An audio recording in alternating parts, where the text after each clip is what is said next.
இரவின் தியானத்திற்காக என்ன வார்த்தை കൊടുக்க வேண்டும் என்று நான் ജപിத்துக் കൊണ്ടിരുന്നു. ഈ രാത്രിയുടെ ചിന്തയ്ക്ക് വേണ്ടി ഏത് വാക്കിൽ നിന്ന് പ്രസംഗിക്കണമെന്ന് ദൈവസന്നിധിയിൽ தேவாதி தேவன் இயேசு இறங்கி வந்தார். കർത്താവേ ദൈവം എൻ്റെ അടുത്ത് ഇറങ്ങി വന്നു. இயேசு கிறிஸ்து இறங்கி வந்தார். യേശു ക്രിസ്തു ഇറങ്ങി വന്നു. பரிசுத்த ஆவியின் மூலமாக அவர் சொன்னார். പരിശുദ്ധാത്മാവിലൂടെ സംസാരിച്ചു. நீ இன்று நேற்று இரவு சாப்பிட போகும் பொழுது என்னுடைய ஊழியக்காரன் மூலமாக நான் உனக்கு ஒரு செய்தி கொடுத்தேனே அதை மறந்து போனாயோ என்று கேட்டார். ഇന്നലെ രാത്രി ഭക്ഷണം കഴിക്കുവാൻ പോയപ്പോൾ എൻ്റെ ദൈവത്തിൻ്റെ അഭിഷിക്തൻ മുഖാന്തരം നിനക്കൊരു അവൻ ദൈവിക സന്ദേശം നൽകി, അതിനെ നീ മറന്നുപോയോ എന്ന് ദൈവം ஒரு செய்தியை கொடுத்தேனே மறந்து விட்டாயா? ഒരു ദൂത് നൽകിയല്ലോ, അതിനെ നീ മറന്നുപോയോ? உடனே நான் ஞாபகப்படுத்தினேன். ഉടനെ ആ ദൂത് എൻ്റെ ഹൃദയത്തിൽ. அப்பொழுதுதான் உங்களுடைய தலைமை போதகர் ஐயா அவர்கள் நாங்கள் சாப்பிடும் பொழுது நித்திய ஜீவனை அளிப்பதே இயேசு கிறிஸ்து கொடுத்த பிரதானமான வாக்குத்தத்தம் என்று சொன்னதை பரிசுத்த ஆவியானவர் நினைவுபடுத்தினார். നിങ്ങളുടെ പ്രധാന ആമേൻ ദൈവദാസൻ ഇന്നലെ രാത്രി ഭക്ഷണം കഴിക്കുമ്പോൾ ഞങ്ങളോട് സംസാരിച്ചപ്പോൾ പറഞ്ഞു, നിത്യജീവൻ നൽകും എന്ന് പറഞ്ഞതാണ് ദൈവത്തിൻ്റെ അതിപ്രധാനമായ വാഗ്ദത്തം. அந்த வாக்குத்தத்தத்தை எடுத்து நாம் வாசிப்போம். 1 யோவான் 2:25. 1 യോഹന്നാന്റെ സുവിശേഷം 2-ാം അധ്യായം 25-ാമത്തെ വാക്യം. அங்கு வசனம் என்ன சொல்கிறது? അവിടെ ദൈവവചനം എന്തു പറയുന്നു? நித்திய ஜீவனை அளிப்பேன் என்பதே அவர் நமக்கு செய்த வாக்குத்தத்தம். നിത്യ ജീവനെ നൽകുമെന്ന് പറഞ്ഞതാണ് അവൻ നമ്മളോട് അറിയിക്കുന്ന ദൈവവാഗ്ദത്തം. And this is the promise that he has promised us eternal life. ദൈവം നമുക്ക് നിത്യജീവനെ വാഗ്ദത്തമായി നൽകിയിരിക്കുന്നു. அடுத்த வசனம் சொல்கிறது, உங்களை வஞ்சிக்கிறவர்களை குறித்து இவைகளை உங்களுக்கு எழுதி இருக்கிறேன். അടുത്ത വാക്യം പറയുന്നു, നിങ്ങളെ വഞ്ചിക്കുന്നവരെ കുറിച്ച് ഞാൻ നിങ്ങളോട് എഴുതിയിരിക്കുന്നു. என் அன்பு சகோதர சகோதரிகள், എൻ്റെ പ്രിയ സഹോദരി സഹോദരങ്ങൾ, இயேசு கிறிஸ்துவுக்கு நெருங்கின சொந்தக்காரன் யோவான். യേശു ക്രിസ്തുവിന് വളരെ അടുത്ത ആമേൻ ഒരു ശിഷ്യനാണ് യോഹന്നാൻ. இயேசுவின் மார்பிலை சாய்ந்திருந்தவன் யோவான். യേശുവിന്റെ മാറോട് ചാഞ്ഞു നിന്നവനാണ് യോഹന്നാൻ. ஆனால் இந்த யோவான் எவ்வளவுதான் பிசாசை துரத்தினாலும் பேய்களை துரத்தினாலும் அவரிடத்தில் சிலர் கேட்டார்கள், எங்களுக்கு இந்த வாழ்வுக்கு அப்புறம் என்ன கிடைக்கும் என்று கேட்டார். യോഹന്നാൻ എത്ര വലിയ ശുശ്രൂഷ ചെയ്താലും ഭൂതങ്ങളെ പുറത്താക്കിയിട്ടുണ്ട്, രോഗികളെ സൗഖ്യമാക്കിയിട്ടുണ്ട്.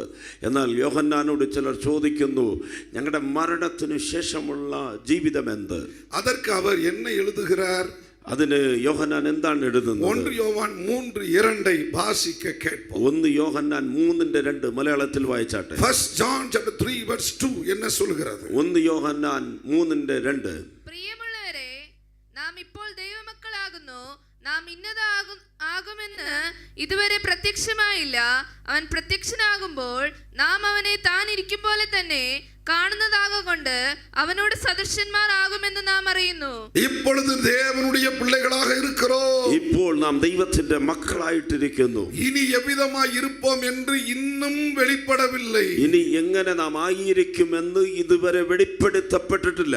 ஆகிலும் அவர் வெளிப்படும் பொழுது அவர் இருக்கிற வண்ணமாக நாம் இருப்போம் என்று நம்புகிறோம். എന്നാൽ അവൻ വരുമ്പോൾ അവനെ പോലെ നാം ആകുമെന്ന് നാം വിശ്വസിക്കുന്നു. இந்த நிருபத்தை அவர் எழுதும் பொழுது இயேசு பார்த்துக்கொண்டு, ഈ ലേഖനം യോഹന്നാൻ എഴുതുമ്പോൾ കർത്താവായ യേശു അവനെ നോക്കിക്കൊണ്ടിരിക്കുന്നു. அவர் எங்கும் எதிலும் வியாபித்திருக்கிறவர் அல்லவா? യേശു എവിടെയും നിറഞ്ഞു നിൽക്കുന്ന സർവ്വവ്യാപിയാണ്. என்னடா என்னுடைய மார்பில் சாய்ந்திருந்தாயே, എന്റെ മാറോട് ചാഞ്ഞിരുന്നല്ലോ. சிலுவையில் நான் தொங்கும் போது எனக்கு கீழே இருந்த உத்தம சீசன் நீதானே.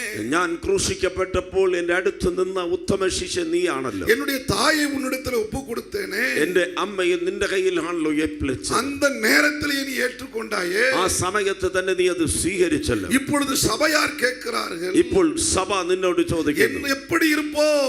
ഇനി എങ്ങനെ നാം ആയിരിക്കും? இனி நாங்கள் எப்படி இருப்போம்? ഇനി നാം ഏത് അവസ്ഥയിലായിരിക്കും? கவலைப்படாதீர்கள், நாம் பரலோகத்திலே இயேசுவோடு இருப்போம் என்று ஏன் உனக்கு சொல்ல முடியவில்லை? ഓ നീ കലങ്ങണ്ട, നാം യേശുവോടുകൂടെ ദൈവരാജ്യത്തിൽ ഇരിക്കുമെന്ന് എന്തുകൊണ്ട് നിനക്ക് പറയുവാൻ കഴിയുന്നില്ല? எப்படி இன்னும் எனக்கு வெளிப்படுத்தப்படவில்லை என்று சொல்லலாம்.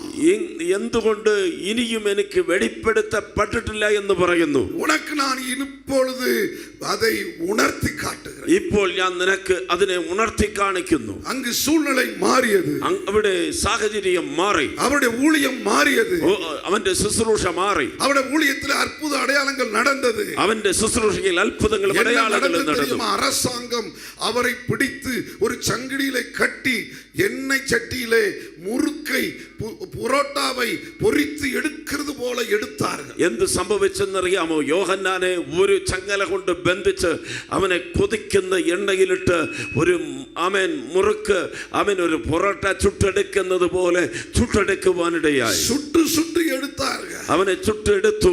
என்ன நடந்தது? എന്ത് സംഭവിച്ചു? அவருடைய தோல் கருகி போகவில்லை, അവന്റെ തോൽ വെന്തു പോയില്ല, அவர் சாகவில்லை, അവൻ മരിച്ചു പോയില്ല. அந்த அரசாங்க அதிகாரிகளுக்கெல்லாம் பைத்தியம் பிடித்தது, ഗവൺമെന്റ് ഉദ്യോഗസ്ഥന്മാർക്കെല്ലാം ഭ്രാന്ത് പിടിച്ചു. அந்த ராஜாவுக்கு பைத்தியம் பிடித்தது. ആ രാജാവിന് ഭ്രാന്തായി.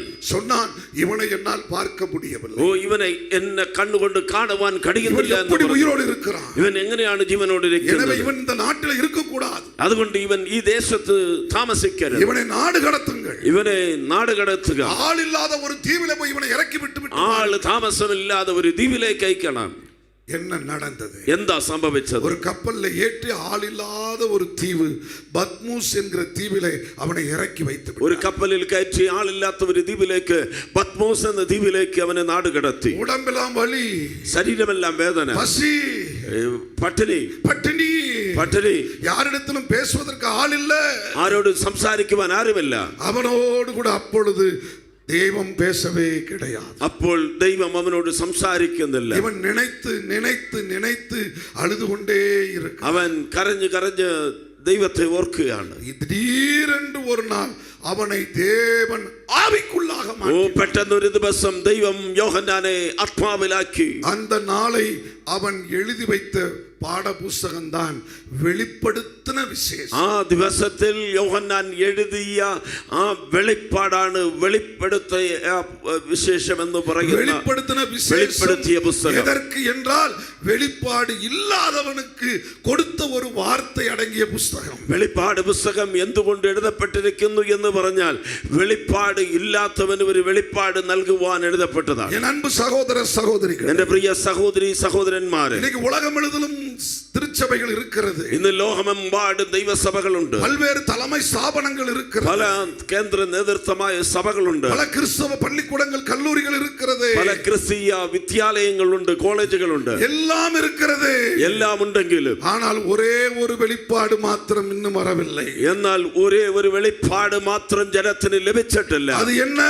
അതെന്താണ്? இந்த பூமியின் முடிவிலே, வாழ்வின் முடிவிலே மோட்சமா நரகமா என்று தீர்மானிக்கப்படும் என்பதை அறியாமல் தங்கள் இஷ்டம் போல ஓடிக்கொண்டிருக்கிறார்கள். ഈ ലോകാവസാനത്തിൽ നിത്യജീവനോ നിത്യ നരകമോ എന്നുള്ളത് ഉണ്ടെന്നുള്ള ബോധ്യമില്ലാതെ തങ്ങൾക്ക് തോന്നിയതുപോലെ ജനം ഓടിക്കൊണ്ടിരിക്കുന്നു. பணம் வரட்டும், சொத்து வரட்டும், 1000 பிரான்ச் வரட்டும், പണം സമ്പാദിക്കാം, സ്വത്തുണ്ടാകട്ടെ, സ്നേഹിതന്മാരുണ്ടാകട്ടെ, എന്നാൽ இவைகள் எல்லாம் அழிந்து போகிற போஜனங்கள். എന്നാൽ ഇതെല്ലാം നശിക്കപ്പെട്ടു പോകുന്നതാണ്. இயேசு கிறிஸ்து 5 அப்பங்களை 2 சிறுமீன்களை 5000 பேருக்கு கொடுத்த பின்பும் ஜனங்கள் சாப்பாட்டுக்காக இயேசுவை பின்பற்றி கொண்டிருக்கும் பொழுது அவர் சொன்னார், കഥാവായ യേശു ക്രിസ്തു 5 അപ്പത്തി 2 ചിരുമീനും എടുത്ത് 5000ങ്ങൾക്ക് ഭക്ഷണം നൽകിയ ശേഷം യേശു പ്രകാരം പറഞ്ഞു. என்ன சொன்னார் தெரியுமா? யோவான் 6:27. യോഹന്നാൻ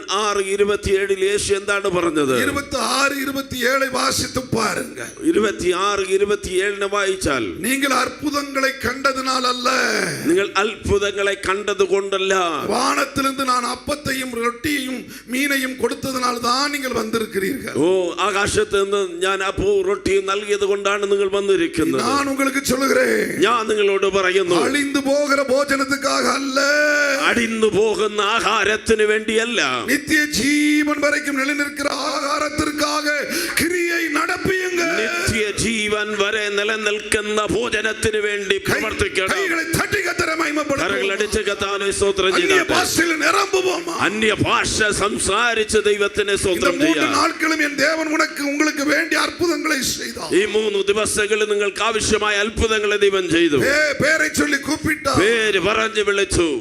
பேய்களை விரட்டினார். ഭൂതങ്ങളെ പുറത്താക്കി. சோம்பேறியின் ஆவிகளை விரட்டினார். ഓ ശരീരത്തിൽ ഉണ്ടായിരുന്ന ആ നിർജീവനത്തിന്റെ ആത്മാവിനെ ദൈവം നശിപ്പിച്ചു. உங்களுக்கு வாக்குத்தத்தங்களை கொடுத்தார். നിങ്ങൾക്ക് വാഗ്ദത്തങ്ങളെ ദൈവം നൽകി. இவைகளெல்லாம் எதற்காக? എന്തിനിതെല്ലാം? உங்களுக்கு இன்றைக்கு இரவு தெய்வீக பரலோகத்தை குறித்து நரகத்தை குறித்து உங்களுக்கு உணர்வு வருவதற்கு. ഓ ഈ രാത്രിയിൽ ദൈവത്തിന്റെ നിത്യ രാജ്യത്തെക്കുറിച്ച്, സ്വർഗരാജ്യത്തെക്കുറിച്ച്, നരകത്തെക്കുറിച്ച് ഒരു ബോധ്യത വരേണ്ടതിന് இன்றைக்கு இரவு தேவ பிள்ளையே உங்களுக்கு தேவையான சுகத்தை கொடுப்பா, ഈ பணத்தை രാത്രിയിൽ கொடுப்பா. നിങ്ങൾക്ക് ആവശ്യമായ സൗഖ്യം ദൈവം നൽകും, സമ്പത്ത് ദൈവം നൽകും. ஆனால் இவைகளெல்லாம் நிரந்தரமல்ல. എന്നാൽ ഇതൊന്നും നിരന്തരമല്ല. இவைகளெல்லாம் அழிந்து போகும். ഇതെല്ലാം അഴിഞ്ഞു പോകും. அழியாத ஒன்று நித்திய ஜீவன் மாத்திரமே. അഴിയാത്ത ഒന്ന് നിത്യജീവൻ മാത്രമാണ്. കരങ്ങളെ അടിച്ച് ദൈവത്തിന് സ്തോത്രം ചെയ്താട്ടെ. ஹalleluya, ഹല്ലേലൂയ, ஹalleluya, ഹല്ലേലൂയ. என் அன்புக்குரியவர்களே, എന്റെ പ്രിയപ്പെട്ടവരെ, இன்றைக்கு நீங்கள் எதை தேட வந்திருக்கிறீர்கள்? ഇന്ന് നിങ്ങൾ എന്തിനെ അന്വേഷിച്ചാണ് വന്നിരിക്കുന്നത്? நீங்கள் கேட்கிற அனைத்தையும் தேவனாகிய கர்த்தர் செய்ய ஆயத்தம். നിങ്ങൾ കേൾക്കുന്നതെല്ലാം തരുവാൻ ദൈവത്തിന് കഴിയും. ஆனால் அதற்கு முன்பு ஆண்டவரை பார்த்து கேளுங்கள், உம்முடைய நித்திய ஜீவனை எனக்கு தார். അതിനു മുൻപായി കർത്താവിനോട് ചോദിക്കുക, കർത്താവേ, അങ്ങ് വാഗ്ദത്തം ചെയ്ത ആ നിത്യജീവനെ എനിക്ക് നൽകണമേ. நித்திய ஜீவன் என்பது என்ன? നിത്യജീവൻ എന്ന് പറഞ്ഞാൽ அது എന്താ? பரலோகத்திற்கு நாம் போகிறோம் என்பதை உறுதியாய் கொடுக்கிற ஒரு டிக்கெட். അത് സ്വർഗ രാജ്യത്തിൽ നാം ചെല്ലുവാൻ പോകുന്നു എന്നതിന് ദൈവം നൽകുന്ന ഒരു ഉറപ്പുള്ള ടിക്കറ്റിന്റെ പേരാണ് നിത്യജീവൻ.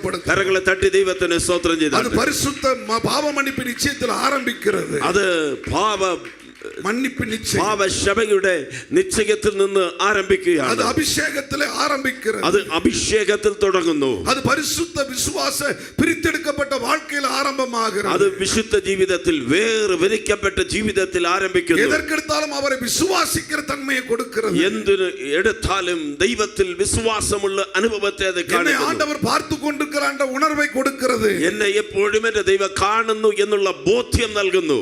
எல்லாம் சரி, എല്ലാം ശരിയാണ്. காலங்கள் செல்ல செல்ல செல்ல കാലം കഴിയും തോറും இன்றைக்கு பரலோகம் ஒன்று இருக்கிறதா? ഇന്ന് സ്വർഗം ഉണ്ടോ? நரகம் இருக்கிறதா? നരകമെന്നൊന്ന് ഉണ്ടോ? எவனாயிலும் காட்ட முடியுமா ആർക്കെങ്കിലും കാണിച്ചു തരുവാൻ കഴിയുമോ என்று அநேகர் கேட்க ஆரம்பித்தார். അനേകർ ചോദ്യം ചോദിക്കുന്നു.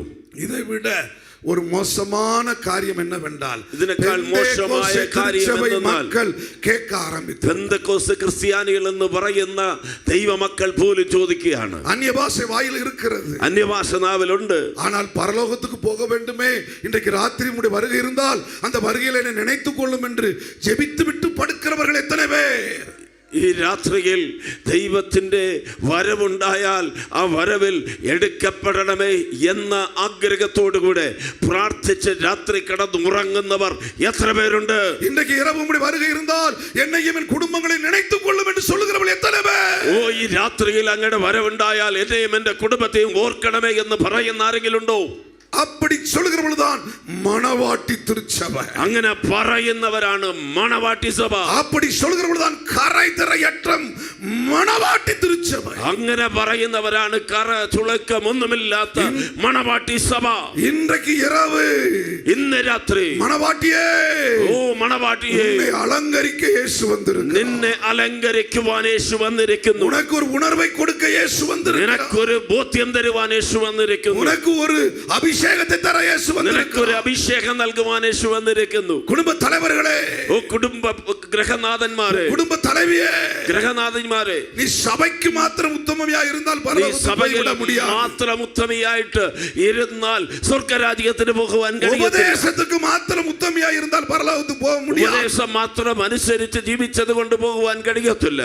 அனுதின வாழ்க்கையிலே தெய்வத்தை நிரூபித்து அந்த வாஞ்சியோடு பரலோகமே என் சொந்தமே, பரலோகமே என் சொந்தமே என்று நீ இருந்தால் ദൈനംദിന ജീവിതത്തിൽ പരലോകമേ എന്റെ സ്വന്തമേ എന്ന് പറഞ്ഞ് ഒരു വിശ്വാസത്തോടുകൂടെ ഒരു പ്രത്യാശയോടുകൂടെ ജീവിച്ചാൽ മാത്രമേ അതിലേക്ക് കടക്കുവാൻ കഴിയത്തുള്ളൂ. യേശു എന്താണ് പറഞ്ഞത്? വീട്ടിൽ മേൽ ഇരിക്കുന്നവൻ രണ്ടുപേരും ഒരുവൻ എടുത്തുകൊള്ളപ്പെടും. വീട്ടിൽ താമസിക്കുന്ന രണ്ടുപേരിൽ ഒരാൾ എടുക്കപ്പെടും. പടുക്കയിൽ പടുത്തിരിക്കുന്ന രണ്ടുപേരിൽ ഒരുവൻ താൻ എടുത്തുകൊള്ളപ്പെടും. കിടക്കയിൽ കിടക്കുന്ന രണ്ടുപേരിൽ ഒരാൾ എടുക്കപ്പെടും. ഒരു തിരികെ തിരിക്കുന്ന രണ്ട് പെൺകളിൽ ഒരുത്തി താൻ എടുത്തുകൊള്ളപ്പെടും. യന്ത്രം അറച്ചുകൊണ്ടിരിക്കുന്ന രണ്ടുപേരിൽ ഒരാൾ എടുക്കപ്പെടും. ഏൻ അപ്പടി சொன்னா? എന്തുകൊണ്ട് പറഞ്ഞു? രണ്ടുപേരും ഒരേ വീട്ടിൽ ഇരിக்கிறார். രണ്ടുപേരും ഒരേ വീട്ടിലായിരിക്കുന്നു. ഒരേ പടുക്കയിൽ ഇരിக்கிறார். ഒരേ കിടക്കയിലായിരിക്കുന്നു. ഒരേ വേല ചെയ്യുகிறார். ഒരേ വേല ചെയ്യുന്നു. രണ്ടുപേരും ഒരുത്തർ താൻ എടുത്തുകൊള്ളപ്പെടുവാൻ എന്ന് യേശു சொல்ல காரணம் என்ன? രണ്ടുപേരിൽ ഒരാൾ മാത്രമേ എടുക്കപ്പെടത്തുള്ളൂ എന്ന് യേശു പറയുവാൻ കാരണമെന്ത്? அங்குதான் உள்ளே இருக்கிற அந்த உணர்வின் அபிஷேகம். അവിടെയാണ് ആ ഹൃദയത്തിന്റെ അകത്തുള്ള ആ ബോധ്യം ഉണർത്തുന്ന ദൈവത്തിന്റെ ആത്മാവ്. രണ്ടുപേരും ഒരേ പടുക്കയിൽ താൻ പടുത്തിരിக்கிறார். രണ്ടുപേരും ഒരേ കിടക്കയിലായിരിക്കുന്നു. ஆனால் வெவ்வேறு சிந்தனையிலே படுக்கைக்கு செல்கிறார். എന്നാൽ രണ്ട് വ്യത്യസ്തമായ ചിന്തയോട് കിടക്കയ്ക്ക് പോകുന്നു. രണ്ടുപേർ தான் வயலுக்கு போகிறார்கள். രണ്ടുപേരാണ് വയലിലേക്ക് പോകുന്നത്. ஒருத்தன் பரலோகத்தை நினைத்துக்கொண்டே வேலை செய்கிறான். அடுத்தவனோ வேகமா வேலை செய்துவிட்டு சம்பளத்தை எவ்வளவு கூட வாங்கலாம் என்று வேலை செய்கிறான். ഒരുത്തൻ സ്വർഗ്ഗ രാജ്യത്തെക്കുറിച്ചുള്ള ചിന്തയോടുകൂടെ ജോലി ചെയ്തുകൊണ്ടിരിക്കുന്നു. മറ്റൊരുത്തൻ പണം സമ്പാദിക്കണം എന്നുള്ള ചിന്തയോട് ജോലി ചെയ്യുന്നു. அதனால் தான் ஒருவன் எடுத்துக்கொள்ளப்படுகிறான். അതുകൊണ്ടാണ് ഒരുത്തൻ എടുക്കപ്പെടും, ഒരുത്തൻ കൈവിടപ്പെടും. எனக்கு அருமையான கைகளை தட்டி கர்த்தரை மகிமைப்படுத்து. ഓ കരങ്ങളടിച്ച് ദൈവത്തിന് സ്തോത്രം ചെയ്യുക. உங்களில் இருக்கிற உணர்வுள்ள ஆவி எது? നിങ്ങളുടെ അകത്തുള്ള ആ ഉണർത്തുന്ന ആത്മാവ് എവിടെയാണ്? பரலோகத்துக்காக பூமியில் வாழுகிறாயா? സ്വർഗ്ഗ രാജ്യത്തിന് വേണ്ടി ഈ ലോകത്തിൽ ജീവിക്കുന്നു.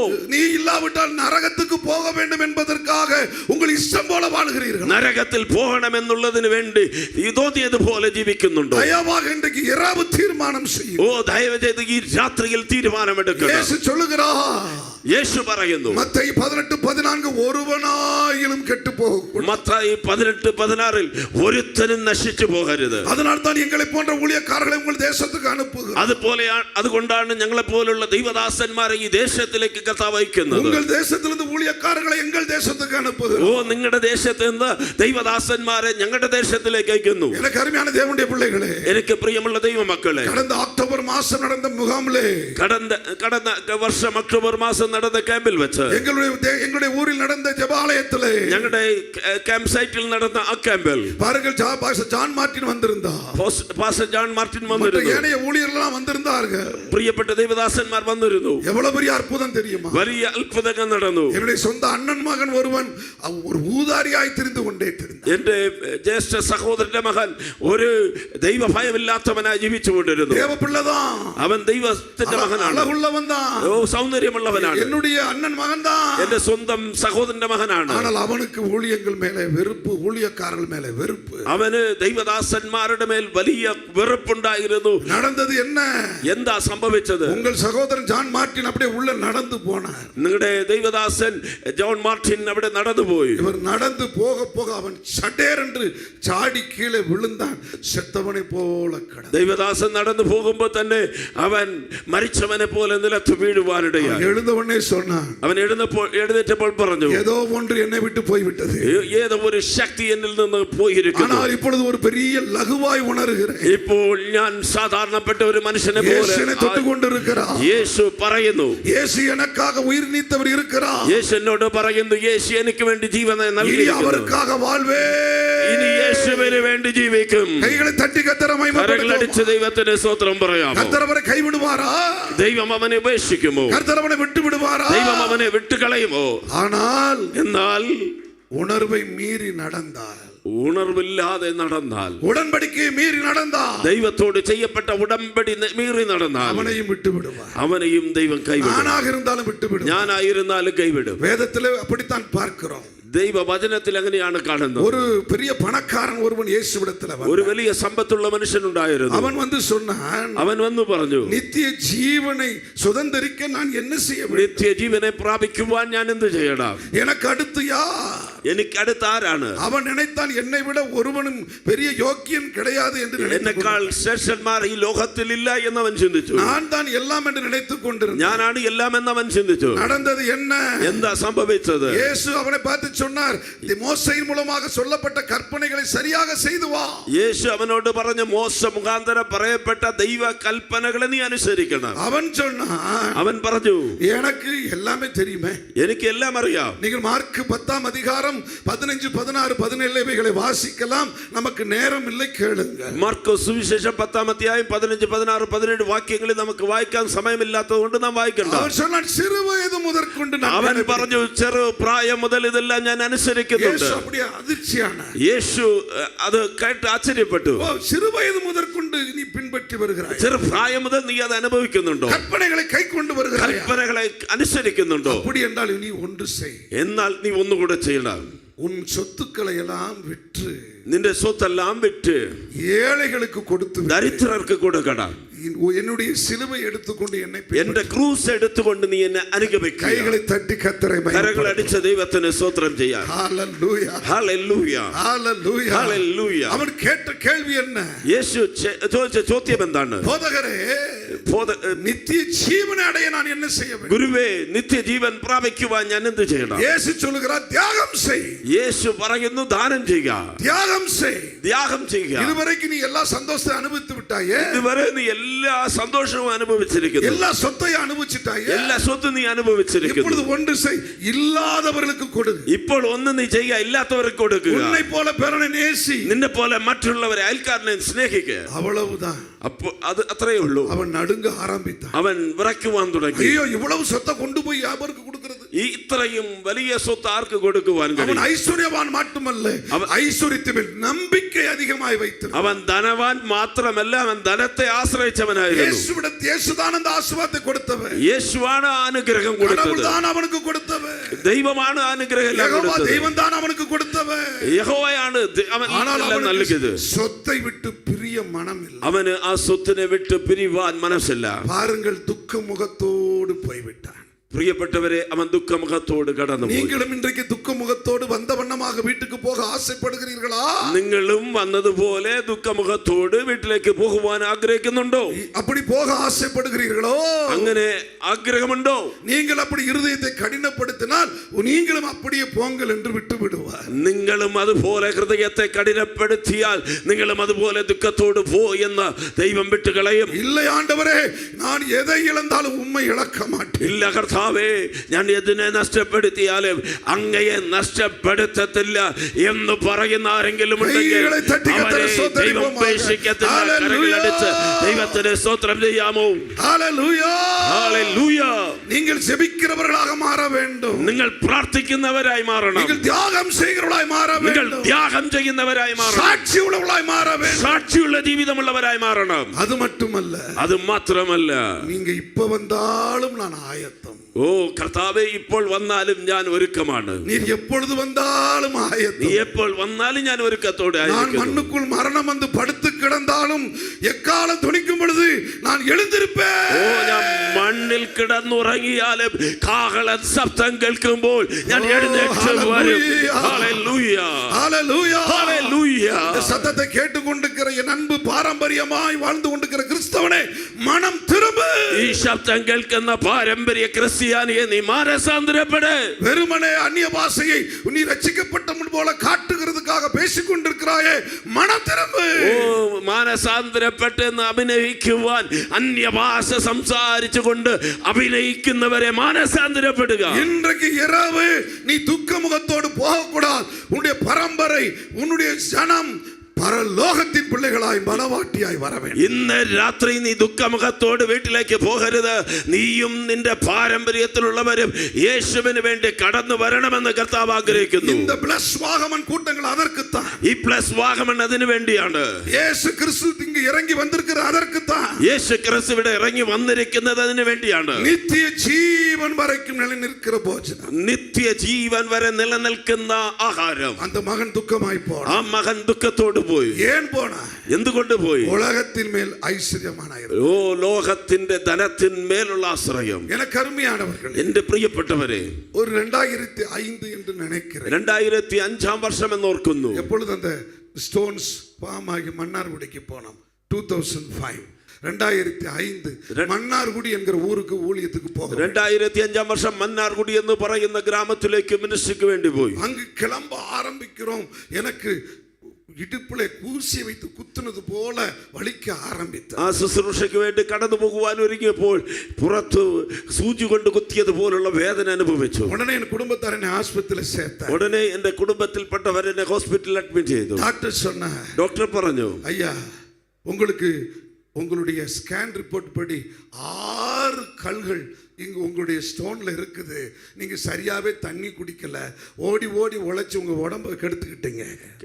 ഹോസ്പിറ്റലിൽ എന്നെ സ്കാൻ ചെയ്തിട്ട് ഡോക്ടർ പറഞ്ഞു, നിങ്ങൾ വെള്ളം അധികം കുടിക്കാത്തത് കൊണ്ട് നിങ്ങളുടെ കിഡ്നിയിൽ 6 കല്ലുകൾ ഉണ്ട് എന്ന് പറഞ്ഞു. ഇനി നിങ്ങൾ ஊழியத்துக்கு போக முடியாது. ഇനി നിങ്ങൾക്ക് ശുശ്രൂഷയ്ക്ക് പോകുവാൻ കഴിയത്തില്ല. நாங்கள் மருந்து கொடுப்போம், கல் தானாக வர வேண்டும். ഞങ്ങൾ മരുന്ന് കൊടുക്കും, ആ കല്ല് தானாய் புறத்து வர, கரைந்து வர வேண்டும். அது கரைஞ்சு வரணும். இல்லை என்றால் லேசர் சிகிச்சை மூலமாக அந்த கல்லுகளை உடைத்து வெளியே எடுப்போம். இல்ல எങ്കിൽ லேசர் சிகிச்சை கொண்டு ആ കല്ലുകളെ പൊട്ടിച്ചെടുക്കണം. நான் ஆவியில் நிரம்பி ஜெபித்துக் கொண்டே இருக்கிறேன். ഞാൻ ആത്മാവിൽ നിറഞ്ഞ് പ്രാർത്ഥിച്ചു കൊണ്ടിരിക്കുന്നു. எனக்கு அருமையானவர்களே, மனைவி உடனே இயேசு அழைக்கிறார். ஐயா டிஜிஎஸ் தினகரன் அவர்கள் வாழ்ந்த நேரம் அவளுக்கு தொலைபேசியில பேசினார். എൻ്റെ ഭാര്യ ഉടനെ ജീസസ് കാൾസിൽ സഹോദരൻ DGS ദിനകരൻ ജീവിച്ചു കൊണ്ടിരുന്ന കാലം അദ്ദേഹത്തിന് വിളിച്ചു പറയുവാനിടയായി. അവർ ഉടനെ അടുത്ത നിമിഷം ഫോണിൽ വന്നു വിട്ടാർ. അടുത്ത സെക്കൻഡിൽ അദ്ദേഹം തിരിച്ചു വിളിച്ചു. എൻ മകൻ എലിസാൻബ് ആശുപത്രിയിൽ ഇരിക്കാനാണ്. എൻ്റെ പ്രിയ മകൻ എലിസാൻബ് ഹോസ്പിറ്റലിലാണോ? എന്നപ്പാ ആச்சு? എന്താണ് സംഭവിച്ചത്? ഞാൻ മனைவி പേശിനാൽ ഞാൻ ഏതേതോ പേശിനേൻ. ദേവദാസന്റെ ഭാര്യയെ സംസാരിച്ചു. ദേവദാസൻ എന്തൊക്കെയോ പറഞ്ഞു. ഞാൻ ഇഞ്ചക്ഷൻ ഏറ്റപ്പെട്ട് ഡൗസിനെസ്സിൽ ഇരിக்கிறேன். എനിക്ക് ഇഞ്ചക്ഷൻ കൊടുക്കപ്പെട്ടത് കൊണ്ട് ഞാനൊരു അബോധാവസ്ഥയിലാണ്. അവർ சொன்ன ഒരു വാർത്ത, അദ്ദേഹം പറഞ്ഞ ഒരു വാക്ക്, നീ അழைക്കപ്പെട്ട ഊഴിയക്കാരൻ, നീ വിളിക്കപ്പെട്ട ദൈവത്തിന്റെ വിഷയം, എന്ത മീറ്റിംഗും ക്യാൻസൽ ആകக்கூடாது, ഒരു മീറ്റിംഗ് പോലും ക്യാൻസൽ ആകരുത്. ഞാൻ ഇപ്പോൾ ജപിപ്പേൻ, ഞാൻ ഇപ്പോൾ പ്രാർത്ഥിക്കും. കർത്തർ அந்த 6 കല്ലേയും മായമായി മറയെ ചെയ്യുവാൻ. ആ 6 കല്ലുകളെയും കർത്താവ് മായമായി മറച്ചു കളയും. നീ എഴുമ്പി ഊഴിയத்துக்கு പോവാ. നീ എഴുന്നേറ്റ് മിനിസ്ട്രിക്ക് പോകും. അവർ ജപിக்கிறார். தொலைபேசியில் 30 നിമിഷத்துக்கு മേൽ ജപിക്കും. അദ്ദേഹം പ്രാർത്ഥിക്കുന്നു. ഫോണിൽ 30 മിനിറ്റിനധികമായി പ്രാർത്ഥിച്ചു. എൻ മனைவி ആறுதல் പടുത്തിനാർ. എന്റെ ഭാര്യയെ ആശ്വസിപ്പിച്ചു. ഡോക്ടറെ കൂപ്പിട്ടാർ. ആ ഡോക്ടറിനെ വിളിച്ചു. മകനുക്ക് എவ்வளவு செலவானாலும் நான் தருகிறேன். ഓ, എന്റെ പ്രിയ മകന് എത്ര ചെലവായാലും ഞാൻ തരാം. ஆனால் கவனமாய் பார்க்க வேண்டும். എന്നാൽ വളരെ കെയർഫുൾ ആയിട്ട് പരിശോധിക്കണം. என்ன നടந்தது?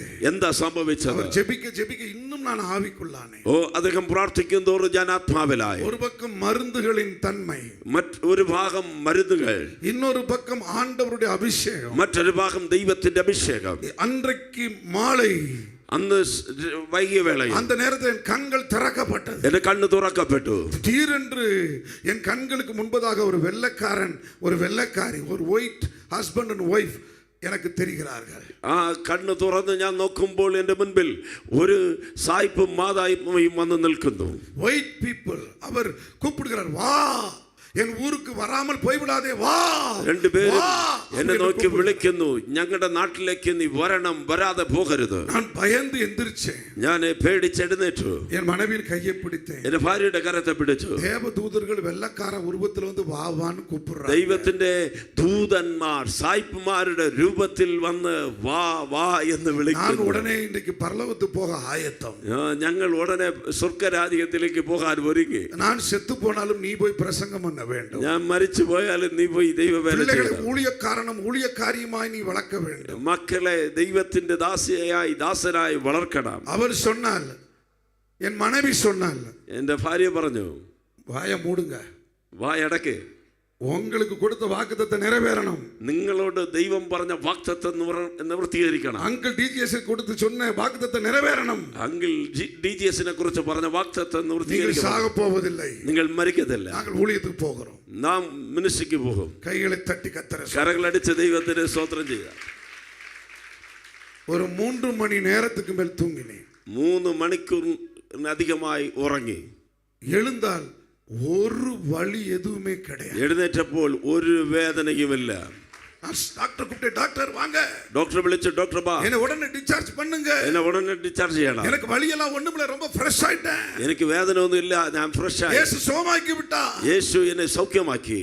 அவர் சொன்னா இருங்க இருங்க, ഡോക്ടർ പറഞ്ഞു உங்க இஷ்டத்துக்கெல்லாம் அனுப்ப முடியாது, നിങ്ങളുടെ ഇഷ്ടത്തിനൊക്കെ വിടാൻ പറ്റില്ല. நாங்க திரும்ப ஸ்கேன் எடுப்போம், വീണ്ടും സ്കാൻ എടുക്കും, திரும்ப செக் பண்ணுவோம், വീണ്ടും പരിശോധിക്കും, அதுக்கப்புறம் தான் உங்களை அனுப்புவோம். അതിനുശേഷമേ പോകാൻ പറ്റത്തുള്ളൂ. நடந்தது என்ன? வேகமாய் ஸ்கேன் எடுத்தாங்க. എന്താ സംഭവിച്ചത്? വേഗവേഗമായി സ്കാൻ എടുത്തു. அந்த ரிப்போர்ட்டை எடுத்து பார்த்தார்கள். ആ റിപ്പോർട്ട് എടുത്തു നോക്കി.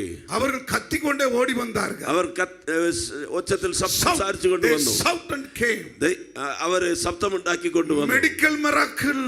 ഇതൊരു മെഡിക്കൽ മിറാക്കിൾ ആണ്. இது ஒரு மருத்துவத்திலே சவால் விடுகிற ஒரு அற்புதம். വൈദ്യശാസ്ത്രത്തിന് അത് നിരൂപിക്കുവാൻ കഴിയാത്ത ഒരു മഹാ நீங்கள் வந்து അത്ഭുതമാണ്. சேரும் பொழுது 6 கல் உங்களுடைய அடப்பையில் இருந்தது, உங்களுக்கு யூரினரி ட்ராக்ல இருந்தது. നിങ്ങൾ വന്നപ്പോൾ 6 കല്ല് അവിടെ ഉണ്ടായിരുന്നു. இப்பொழுது ஒன்றுமே இல்லை. ഇപ്പോൾ ഒരു കല്ല് പോലും അവിടെ ഇല്ല. மாயமாய் மறைந்து போய் എല്ലാം മറഞ്ഞിരിക്കുന്നു. 2005ஆம் ஆண்டு வந்த அந்த யூரினரி இன்ஃபெக்ஷன், யூரினரி கல் வியாதி, அது போன்ற எந்த பெரிய வியாதியும் இன்றைக்கும் வரைக்கும் எனக்கு வரவில்லை. இன்றைக்கு வருஷம் 2025 முடிஞ்சு 2026. 2005 വന്ന ആ മൂത്രത്തിലെ കല്ല് ഇപ്പോൾ 2026 ഇതുവരെ എന്റെ ശരീരത്തിൽ വന്നിട്ടില്ല. അത് മാറിപ്പോയി. வருவதில்லை, இனிமேல் வரப்போவதில்லை, ഇനിയും വരത്തില്ല. അത് പൂർണ്ണമായി മാറി. இன்றைக்கு இரவு சிறுநீரக வியாதியோடு, கிட்னி வியாதியோடு பாதிக்கப்பட்டு இருக்கிறீர்களா? நீ மனவாட்டியாய், பரலோகத்தின் பிள்ளையாய், நித்திய ஜீவனை சுதந்தரிக்கும்படிக்கு எழுந்து புறப்பட்டு வா. ഈ രാത്രിയിൽ നിങ്ങൾ ആമേൻ ഹല്ലേലൂയ കിഡ്നി സംബന്ധമായ രോഗത്തോടു കൂടി ഇരിക്കുന്നു, നിത്യ രാജ്യം പ്രാപിക്കേണ്ടതിന് നീ എഴുന്നേറ്റ് വാ. இன்றைக்கு இயேசு சுகமாக்குகிறார். ഇന്ന് രാത്രി ദൈവം നിന്നെ സൗഖ്യമാക്ക്. வியாதியை சுகமாக்கு. നിന്റെ രോഗത്തെ സൗഖ്യമാക്ക്. அதை விட உன் ஆத்துமாவை சுகமாக்கு. അതിനേക്കാൾ ശ്രേഷ്ഠമായത് നിന്റെ ആത്മാവിനെ நீங்கள் சொல்லுவீர்கள், எனக்கு இந்த உலகம் வேண்டாம், നിങ്ങൾ ഇനി எனக்கு പറയും, பரலோகம் ഈ வேண்டாம், ലോകം എനിക്ക് വേണ്ട, സ്വർഗ്ഗ രാജ്യം എനിക്ക് മതി. நீ துக்கமுகமாய் திரும்பி போ. നീ ദുഃഖ മുഖത്തോട് തിരിഞ്ഞു പോകരുത്. ஹalleluya. ഹല്ലേലൂയ. இன்றைக்கு இரவே ഈ രാത്രിയിൽ மோட்சமா நரகமா என்று நீ தீர்மானிக்க. ഓ സ്വർഗ്ഗ രാജ്യം വേണം, നരകം വേണമെന്ന് തീരുമാനിക്കണം. என் அன்பு சகோதரனே, എന്റെ പ്രിയ என் സഹോദരനെ, என் அன்பு திருச்சபை மக்களே, എന്റെ പ്രിയ സഭയിലെ ദൈവമക്കളെ, இப்பொழுது இருக்கிற சின்ன பரிசுத்தத்தை வைத்துக் கொண்டு பரலோகத்துக்கு போக முடியாது. ഇപ്പോൾ ഉള്ള ആ ചെറിയ വിശുദ്ധ ജീവിതം വച്ചിട്ട് സ്വർഗ്ഗ രാജ്യത്തിലേക്ക് പോകാൻ மரணமே நேரிடுகிறதா இருந்தால், മരണം സംഭവിച്ചാലും நாங்கள் பிசாசை வணங்க மாட்டோம். ഓ ഞങ്ങൾ സാത്താനെ ആരാധിക്കത്തില്ല. உலகத்துக்கு ஒத்த வேஷம் தரிக்க மாட்டோம். ലോകത്തിന് ഞങ്ങൾ അനുരൂപമാകത്തില്ല. வீட்டுக்கு சென்று எபிரேயர் 11 வாசி. വീട്ടിൽ ചെന്ന് എബ്രായ ലേഖനം 11 അധ്യായം വായിക്കണം. நீங்கள் இந்த காரியத்தை நம்பித்தான் ஆக வேண்டும். നിങ്ങൾ ഈ കാര്യത്തെ വിശ്വസിച്ചാകണം. நாங்கள் காரில் போய் மன்னார்குடியில் இறங்குகிறோம். ഞങ്ങൾ കാറിൽ ചെന്ന് മന്നാർകുടി എന്ന് പറയുന്ന ദേശത്തെത്തി. அங்க இருக்கிற பெரிய சிஎஸ்ஐ ஆங்கிலிக்கன் திருச்சபை வாசல்ல ഞങ്ങൾ അവിടെ ஒரு கணவன் மனைவி படம் பொறிக்கப்பட்டிருந்தது. ഞങ്ങൾ അവിടെ ചെന്നിറങ്ങിയപ്പോൾ ആ ചർച്ചിന്റെ വാതിൽക്കൽ ഗേറ്റിൽ ഒരു ഭാര്യയുടെയും ഭർത്താവിന്റെയും ഫോട്ടോ അവിടെ വെക്കപ്പെട്ടിരിക്കുന്നു. நான் அப்படி அதிர்ச்சியானே. ഞാൻ അത് കണ്ട് ആശ്ചര്യപ്പെട്ടു. எனக்கு சொப்பனத்திலே வா வா என்று கூப்பிட்ட அதே கணவன் மனைவியின் உருவம் அந்த சர்ச்சிலே அவர்கள் அங்க எழுதி வைத்திருந்தார்கள், வரைந்து வைத்திருந்தார்கள். ഞാൻ സ്വപ്നത്തിൽ കണ്ട അതേ സായിപ്പിന്റെയും മാതാമയുടെയും ഫോട്ടോയാണ്. അവരാണ് എന്നെ വാ വാ എന്ന് വിളിച്ച് അവരുടെ ഫോട്ടോ അവരുടെ ചുവരിൽ വയ്ക്കപ്പെട്ടിരിക്കുകയാണ്. அவர்கள் யார் தெரியுமா? അവരാരാന്നറിയാമോ? வெளிநாட்டில் இருந்தவர்கள், വിദേശത്തിലായിരുന്നവർ, படகு செய்கிற கம்பெனி வைத்திருந்தவர். അവർ ബോട്ട് ചെയ്യുന്ന കമ്പനി വെച്ചിരുന്നു. இயேசு அவர்களோடு பேசினார். യേശു അവരോട് സംസാരിച്ചു. என்னுடைய ஜனங்கள் வாழ்கிற இந்தியாவுக்கு போ, എന്റെ ജനം വസിക്കുന്ന ഇന്ത്യയിലേക്ക് നീ പോകണം, அங்க போய் கல்வியை கொடு, അവിടെ പോയി വിദ്യാഭ്യാസം കൊടുക്കണം, அங்க போய் ஆலயத்தை கட்டுன்னு അവിടെ சொன்னார். പോയി ആലയം കെട്ടണം. தன்னுடைய தொழிற்சாலை, வீடு எல்லாவற்றையும் விற்று காசாக்கி எடுத்துக்கொண்டு கப்பல்ல வந்தார். തങ്ങളുടെ ഫാക്ടറി, തങ്ങളുടെ സ്വത്ത് എല്ലാം വിറ്റ് കാസാക്കിക്കൊണ്ട് പണമാക്കിക്കൊണ്ട് ഇന്ത്യയിലേക്ക് അവർ കടന്നു വന്നു. அவர்கள் அங்கே கிட்டத்தட்ட 200 ஏக்கர் நிலத்திலே பெரிய பள்ளிக்கூடம் கட்டி இருக்கிறார்கள். கைகளை தட்டி கத்தர അവർ വന്ന് 200 acres. 200 ഏക്കർ സ്ഥലം മേടിച്ച് അവിടെ വലിയ സ്കൂളും ആലയങ്ങളും പണിതിട്ടുണ്ട്. வெளிநாட்டில் இருக்கிறவனுக்கு ஏன் அந்த உணர்வு?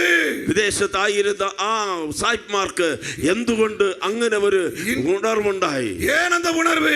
എന്തുകൊണ്ടാണ് അങ്ങനെ? அவர்களுக்கு பரலோக சிந்தனை இருந்தது. അവർക്ക് നിത്യതയെ കുറിച്ച് സ്വർഗ്ഗ രാജ്യത്തെ കുറിച്ചുള്ള ചിന്ത ഉണ്ടായിരുന്നു. நித்திய ஜீவனை குறித்த அறிவு இருந்தது. നിത്യ ജീവനെ കുറിച്ചുള്ള അറിവുണ്ടായിരുന്നു. நான் மட்டும் மோட்சத்துக்கு போனால் போதாது. ഞാൻ മാത്രം നിത്യ രാജ്യത്തിൽ പോയാൽ പോരാ, எல்லாரும் வர வேண்டும். എല്ലാരും വരണം. என் எதிரி கூட நரகத்துக்கு போக கூடாது. എന്റെ ശത്രു പോലും നരകത്തിൽ പോകരുത്. ஹalleluya. கைகளை தட்டி കരകളെ തട്ടി ഹല്ലേലൂയ. ஊழியங்கள் எப்படி மாறிக்கொண்டிருக்கிறது? ഇന്നത്തെ ദൈവ വേലകൾ എങ്ങനെയാണ് മാറിക്കൊണ്ടിരിക്കുന്നത്? ஊழியத்தை வைத்து ദൈവ எஸ்டேட், ദൈവ വേല ചെയ്തിട്ട് വലിയ ബംഗ്ലാവ്, എസ്റ്റേറ്റ് யாருக்கு கொண்டு போக போகிறீர்கள்? ആർക്കാണ് കൊണ്ടുപോകുവാൻ പോകുന്നത്? இயேசு கொடுத்ததை இயேசுவுக்கு கொடுக்காமல் வைத்திருக்கிறது பாவம். യേശു നൽകിയതിനെ യേശുവിന് വേണ്ടി ചെലവ് ചെയ്യാതെ വച്ചിരിക്കുന്നത് പാപം. இன்றைக்கு இரவு ഈ രാത്രിയിൽ மனம் திரும்புவோமா? മാനസാന്തരപ്പെടുക. உங்களுக்கு என்று கொஞ்சத்தை வைத்துக் கொள்ளுங்க. നിങ്ങൾക്ക് വേണ്ടി കുറച്ച് വെച്ചുകൊള്ളുക. பிள்ளைகளுக்கு என்று கொஞ்சத்தை നിങ്ങളുടെ வைத்துக் മക്കൾക്ക് വേണ്ടി കുറച്ച് വെക്കുക. ஐயா, ஒரு 50% வைத்துக் கொள்ளுங்க. 50% വേണമെങ്കിൽ പോലും നിങ്ങൾ വെച്ചുകൊള്ളുക. இது 50% ஆகிலும் கர்த்தருடைய ஊழியத்திலே வந்த காணிக்கை கர்த்தருக்கு செலவிடக் கூடாதா? ബാക്കി 50% ദൈവത്തിന് വേണ്ടി ലഭിച്ച നന്മയെ ദൈവവേലയ്ക്ക് വേണ്ടി ചെലവ് ചെയ്യരുതോ? இன்றைக்கு இரவு ഈ രാത്രിയിൽ ஒரு தீர்மானம் எடுப்போம். ഒരു തീരുമാനം എടുക്കണം. அப்படி தீர்மானம் எடுக்காதவர்களுக்கு தான் சிக்ஷை, உபத்திரவம், கோர்ட் கேஸ், பிள்ளைகள் டைவர்ஸ் என்று வருகிறது. അങ്ങനെ തീരുമാനം എടുക്കാത്തവർക്കാണ് ഉപദ്രവങ്ങളും കഷ്ടതകളും ശിക്ഷകളും ഡൈവേഴ്സും കോർട്ട് കേസുകളും രോഗങ്ങളും കഷ്ടതകളും കടന്നു വരുന്നത്. உடனே இந்த மகா பரிசுத்தவான்கள் சொல்லிவிடுகிறார்கள், ഉടനെ ഈ വിശുദ്ധന്മാർ പറയുന്നു, யாரோ எனக்கு செய்வன செஞ்சிட்டான், ആരോ എനിക്ക് ആഭിചാരം ചെയ്തിരിക്കുന്നു, யாரோ என் பிள்ளைக்கு சூனிய வச்சிட்டான், ആരോ എന്റെ മക്കൾക്ക് ആഭിചാരം ചെയ്തിരിക്കുന്നു, அதனாலதான் என் குடும்பத்துல இவ்வளவு பிரச்சனை, അതുകൊണ്ടാണ് എന്റെ കുടുംബത്തിൽ ഇങ്ങനെ കഷ്ടത, அதனாலதான் என் பிள்ளை தரிகிட்டு போயிட்டான், അതുകൊണ്ടാണ് എന്റെ മക്കൾ ഇങ്ങനെ ആയിപ്പോയത്. ഇല്ല, நீ ரட்சிக்கப்பட்டவன், നീ മാനസാന്തരപ്പെട്ടവൻ, நீ தேவனுடைய பிள்ளை, നീ ദൈവത്തിന്റെ മകൻ, நீ ஆவிக்குரியவன், നീ ആത്മീകനാണ്, இயேசுவின் இரத்தத்தினால் ஞானஸ்நானப்பட்டவன், യേശുവിൻ രക്തത്താൽ കഴുകപ്പെട്ടവൻ, അഭിഷേകം പെറ്റവൻ. அப்படி என்றால் மற்றவர்கள் செய்கிற செய்வனை எப்படி உன்னை பாதிக்கும்? അങ്ങനെയെങ്കിൽ മറ്റവർ ചെയ്യുന്ന ആഭിചാര ക്രിയ നിന്നെ ബാധിക്കുമോ? നിന്റെ യേശു എന്താണ് ഉറങ്ങിക്കൊണ്ടാണ് വരുന്നത്? യേശു ഉറങ്ങിക്കൊണ്ടിരിக்கிறாரா என்று கேட்கிறேன். യേശു ഉറങ്ങിക്കൊണ്ടാണ് വരുന്നത്. യേശു ദുഃഖത്തോട് കൈയെ കെട്ടിക്കൊണ്ടിരിக்கிறார். என் பிள்ளைக்கு நித்திய ஜீவனை குறித்த உணர்வில்லையே. ദുഃഖത്തോട് കൈകെട്ടിക്കൊണ്ട് നിൽക്കുന്നു. എന്റെ മക്കൾക്ക് നിത്യ ജീവനെ കുറിച്ചുള്ള ബോധമില്ലല്ലോ, அவர்களுக்கு அந்த அக்கறை இல்லையே, അവർക്ക് ആ ഉണർവില്ലല്ലോ. அப்படி என்றால் அவன் கஷ்டப்பட்டு வரட்டும். അങ്ങനെയെങ്കിൽ അവൻ കഷ്ടം സഹിക്കട്ടെ. அவர்கள் அநியாயம் செய்கிறவன் இன்னும் அநியாயம் செய்யட்டும், അന്യായം ചെയ്യുന്നവൻ, അനീതി ചെയ്യുന്നവൻ, பரிசுத்தமாகிறவன் இன்னும் பரிசுத்தமாகட்டும், വിശുദ്ധമാകുന്നവൻ ഇനിയും വിശുദ്ധനാകട്ടെ, தியாகம் செய்கிறவன் தியாகம் செய்யட்டும், ത്യാഗം ചെയ്യുന്നവൻ ത്യാഗം ചെയ്യട്ടെ. நான் அவனுடைய கிரியைகளுக்கு தக்க பலனோடு கூட மேகங்கள் நடுவே வருகிறேன். അവനവന്റെ കൈയുടെ ക്രിയയ്ക്ക് പ്രവർത്തിക്ക് അനുസരിച്ചുള്ള പ്രതിഫലത്തോടുകൂടെ ഞാൻ മേഘങ്ങളിൽ കടന്നു വരുന്നു. கைகளை தட்டி கர்த்தரை ஸ்தோத்திரிப்போம். കരം തട്ടി ദൈവത്തിന് സ്തോത്രം ചെയ്യാമോ? தட்டி கர்த்தரை കരങ്ങൾ ஸ்தோத்திரிப்போம். അടിച്ച് ദൈവത്തിന് സ്തോത്രം ചെയ്യാമോ? உணர்வற்ற ஜீவியம் உன்னை நரகத்துக்கு கொண்டு போய்விடும். ഉണർവില്ലാതെ ജീവിതം നിന്നെ നാശത്തിലേക്ക്, നരകത്തിലേക്ക് കൊണ്ടുപോകും. உணர்வற்ற ஜீவியம் நிரந்தரமாய் உன்னை துக்கப்படுத்த வைத்து விடும்.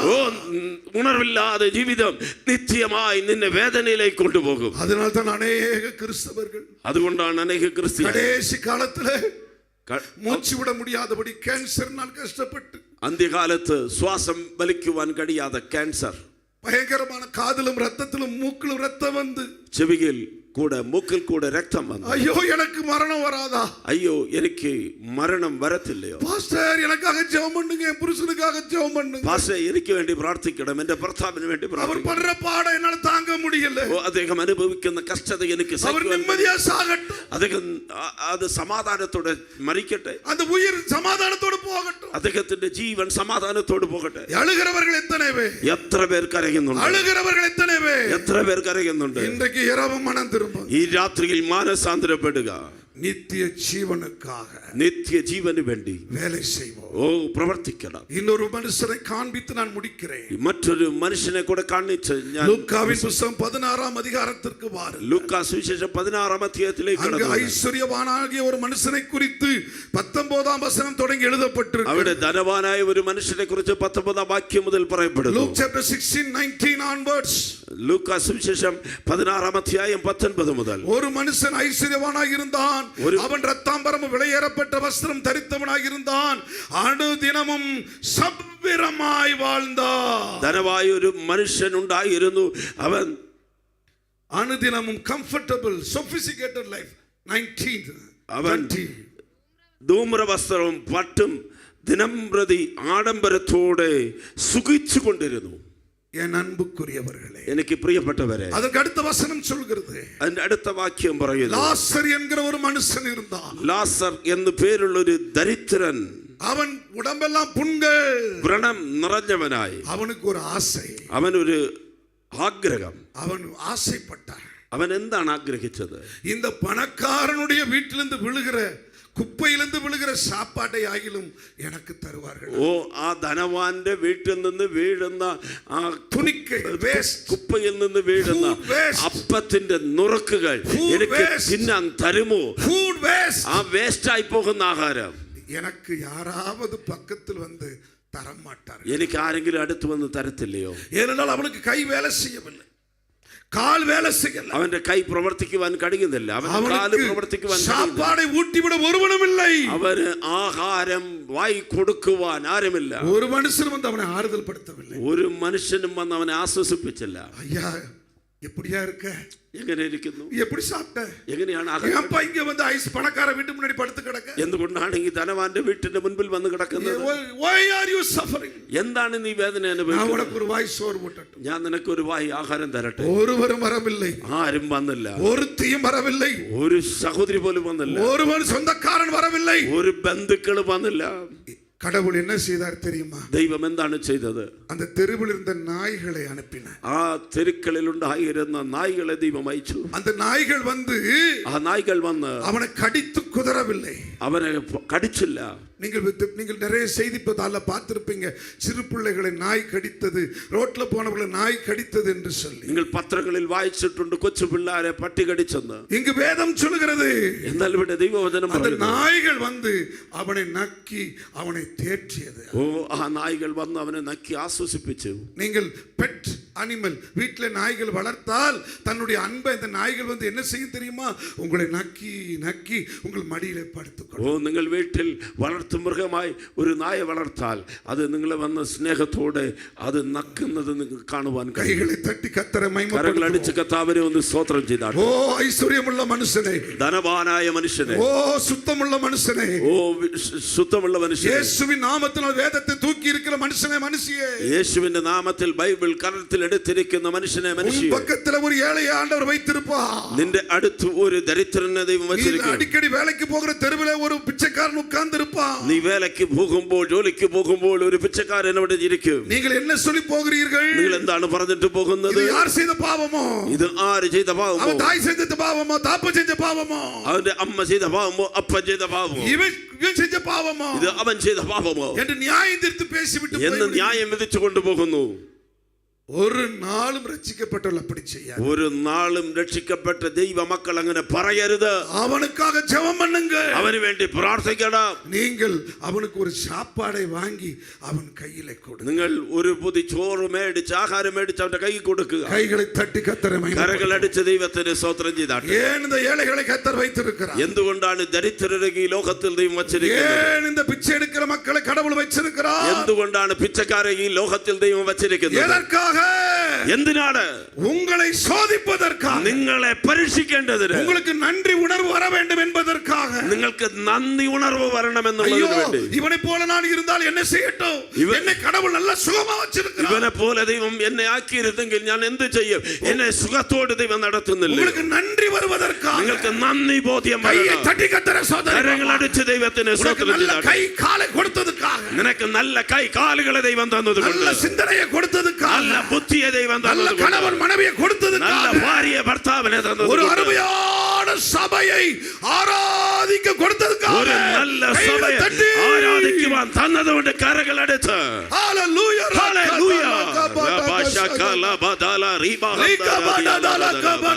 റികബല ഭര ശന്തല റിയാദന ஆனா தேவனுடைய மனுஷனே மனுஷியே ദൈവ മനുഷ്യനെ മനുഷ്യയെ നീ ആലയത്തെയും തീട്ടുപെടുത്തുക നീ ദൈവ സഭയെ അശുദ്ധമാക്കുന്നു உன்னுடைய உடம்பையும் தீட்டுப்படுத்து നിന്റെ ശരീരത്തെ അശുദ്ധമാക്കുന്നു ஆண்டவர் நான் நினைக்கிறதெல்லாம் தருகிறார் என்று நீ சம்பரமாய் கொழுத்து நீ செலுத்து பெருமையிலும் அகந்தையிலும் அப்படியே ஒரு லுக்கு விட்டு கொண்டு நடக்கிறார் ഓ നീ ആഗ്രഹിച്ചെല്ലാം ദൈവം നിനക്ക് തരുന്നു എന്ന് പറഞ്ഞ് നീ തിന്ന് കൊളുത്തിട്ട് നീ അഹങ്കാരത്തോട് നടക്കുന്നു கர்த்தர் இப்பொழுது நீ அனுபவிக்கிற ஒவ்வொன்றும் கர்த்தர் உனக்கு போட்ட பிச்சை നീ ഇന്ന് അനുഭവിക്കുന്ന സകലതും ദൈവം നിനക്ക് നൽകിയ ദാനം உன் தாய் விட்ட கண்ணீர் നിന്റെ അമ്മ വടിച്ച കണ്ണീർ உன் தகப்பன் விட்ட கண்ணீர் നിന്റെ അപ്പൻ വടിച്ച കണ്ണീർ உன்னுடைய ஆவிக்குரிய தகப்பன் போதகர் விட்ட கண்ணீர் നിന്റെ ആത്മിക പിതാവായ ദൈവദാസൻ നിനക്ക് വേണ്ടി കരഞ്ഞത് மனம் திரும்ப മാനസാന്തരപ്പെടുക വസ്ത്രത്തെ അല്ല വസ്ത്രത്തെ അല്ല ഹൃദയത്തെ കിളിത്ത് ഹൃദയത്തെ കീറിക്കൊണ്ട് ഹൃദയത്തെ കിളിത്ത് ഹൃദയത്തെ കീറി മനസാന്തരപ്പെടുക பால் பாக்கெட்டை கடையில வாங்கிடலாம் பால் packet milk packet you can buy milk packet in store ഓ പാൽ കുപ്പി പാലോട് കൂടെ കടയിൽ നിന്ന് அரிசியை வாங்கி விடலாம் അരി കടയിൽ നിന്ന് വാങ്ങാം எல்லா பொருளையும் வாங்கிடலாம் എല്ലാ സാധനങ്ങളെയും വാങ്ങിക്കാം நித்திய ஜீவனை நீ எங்க போய் வாங்கும் നിത്യജീവൻ എവിടെ ചെന്ന് മേടിക്കും ஹல்லேலூயா ഹല്ലേലൂയ இதை நீங்கள் நினைத்தால் போதும் ரட்சிப்பு தானாய் வரும் if you have a memory about salvation you will automatically ഓ മാനസാന്തരപ്പെട്ടതിനെ ഓർക്കുക നിത്യജീവനെ കുറിച്ച് ഓർത്ത് ജീവിക്കുക നിത്യജീവൻ പ്രാപിക്കുവാൻ കഴിയും ജീവനെ താനാക കർത്തർ ആവിയിലെ അനുഭവം ഓ നിത്യജീവനെ ദൈവം നിന്റെ ആത്മാവിൽ സ്വയമായി ദൈവം അയക്കും இந்த ஐஸ்வர்யவானுக்கு அதை பற்றி கவலையே இல்லை ഈ ധനവാന് അതിനെക്കുറിച്ചുള്ള ഒരു ചിന്തയേ ഇല്ല இந்த பைபிள்ல ஐஸ்வர்யவான் தான் போட்டிருக்கு ഈ വേദപുസ്തകത്തിൽ ധനവാൻ എന്നാണ് പേര് போடப்படல അവന്റെ പേര് പറഞ്ഞിട്ടില്ല ஊர் பேர் போடப்படல അവന്റെ നാട് പറഞ്ഞിട്ടില്ല ஆனா லாசருவை மட்டும் பேர் போட்டிருக்கிறார் എന്നാൽ ലാസറുവിനെ പേരെഴുതിയിരിക്കുന്നു എന്തുകൊണ്ട് லாசர் தான் മുൻകുറിക്കപ്പെട്ടവൻ അവൻ தான் പരലോക വാസി അവൻ தான் നിത്യ ജീവനെ ഉടയവൻ ഓ ലാസറാണ് മുൻ നിർണയിക്കപ്പെട്ടവൻ അവൻ നിത്യ ജീവനെ ആഗ്രഹിച്ചവൻ അവനാണ് സ്വർഗരാജ്യത്തിന്റെ അവകാശി தேவனுடைய மனுஷனே மனுஷியே வாலிப பிள்ளையே நீ எவ்வளவு அழகா இருந்து நீ எவ்வளவு பெரிய காரியம் செஞ்சாலும் தேவனுடைய பிள்ளையாய் இருக்கவில்லை என்றால் ஜீவ புத்தகத்தில் உன் பெயர் இருக்காது இருக்காது இருக்காது പ്രിയമനക്കാരെ സഹോദരനെ സഹോദരിയെ നീ സൗന്ദര്യമുള്ളവനായിരിക്കാം ഒരുപാട് ശ്രേഷ്ഠമായ കാര്യങ്ങൾ ഈ ലോകത്തിൽ ചെയ്യാം നിനക്ക് പേര് പുകഴ്ചകളിലെ ലോകത്തിൽ ഉണ്ടാകാം എന്നാൽ നീ ദൈവത്തെ സ്നേഹിച്ച് ദൈവത്തിന് വേണ്ടി ജീവിക്കുന്നില്ല എങ്കിൽ നിത്യജീവൻ നിനക്ക് ഇല്ല நீ பிசாசை துரத்தலாம் அந்நிய பாஷை பேசலாம் எல்லாம் செய்யலாம் ஆனால் தேவனுக்கு பிரியமான தேவ சித்தத்தை செய்யவில்லை என்றால் கர்த்தராகிய தேவன் நான் உன்னை அறிய നീ ഭൂതങ്ങളെ പുറത്താക്കാം അന്യഭാഷ പറയാം എന്നാൽ ദൈവത്തിന് പ്രസാദകരമായ ഒരു ജീവിതം ചെയ്യുന്നില്ല എങ്കിൽ കർത്താവിനെ നോക്കി പറയും എനിക്ക് നിന്നെ അറിയത്തില്ല ഞാൻ ഉന്നെ അറിയ എനിക്ക് നിന്നെ അറിയത്തില്ല I gave so many chances to repent ഇന്ന് രാത്രിയിൽ ദൈവം നൽകുന്ന അവസരം പാഴാക്കാതെ മാനസാന്തരപ്പെടണം ഇன்றைக்கு இரவு உன்னை அழைக்க ഈ രാത്രിയിൽ ദൈവം നിന്നെ വിളിക്കുന്നു இன்றைக்காலும் நெஞ்சிலும் மாறிலும் அடித்துக்கொண்டு அப்பா என்னை நினைத்தருளும் என்று வருவாயா என்று കൈ നീട്ടി അழைക്കുക ഈ രാത്രിയെങ്കിലും നിന്റെ ചങ്കിലടിച്ച് കരഞ്ഞ്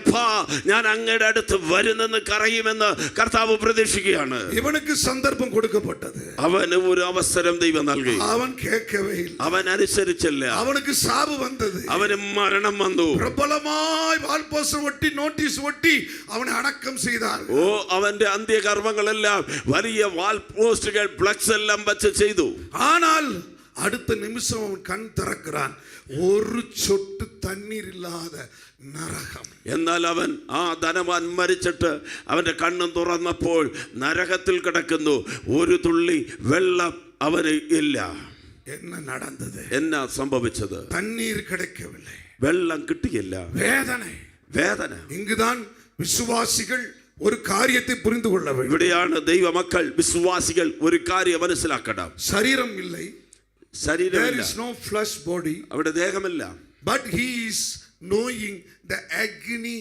of fire എന്നാൽ ശരീരമില്ല എങ്കിലും തീയുടെ വേദന അവൻ അനുഭവിക്കുകയാണ്. தாகத்தின் வேதனை அனுபவிக்கிறான். ഓ, അവൻ പാപത്തിന്റെ വേദന അനുഭവിക്കുന്നു. தீயின் வேதனை அனுபவிக்கிறான். തീയുടെ വേദന അനുഭവിക്കുന്നു. இதுதான் உன்னுடைய ஆத்துமா.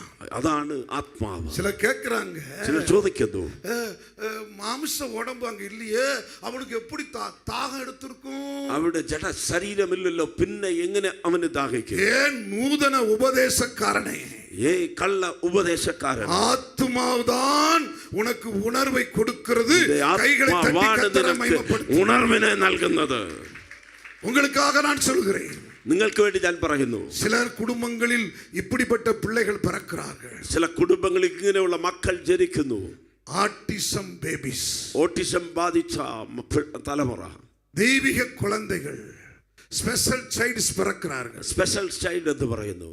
என்ன நடக்கிறது? എന്താ സംഭവിക്കുന്നത്? மண்டை ஓடு இருக்கிறது, തലയോടിയുണ്ട്, மூளை இருக்கிறது, തലച്ചോറുണ്ട്, பிரைன் இருக்கிறது, തലച്ചോറുണ്ട്, கை கால் இருக்கிறது.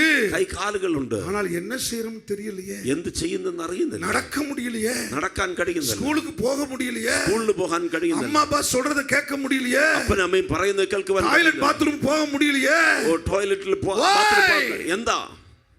வெறும் மாംசமும் ஆவியாகிய உயிரை வைத்துக் கொண்டு ஒன்று செய்ய முடியாது. ജഡത്തെ വെച്ചുകൊണ്ട് ഒന്നും ചെയ്യാൻ കഴിയത്തില്ല. அங்கே இயற்கைக்கு மேற்பட்ட ஆத்துமா தேவ சாயலாய் இறங்கி அங்கு வேலை செய்ய வைக்க வேண்டும். அதுதான் உயிர், அதுதான் ஜீவன், அதுதான் ஆத்துமா.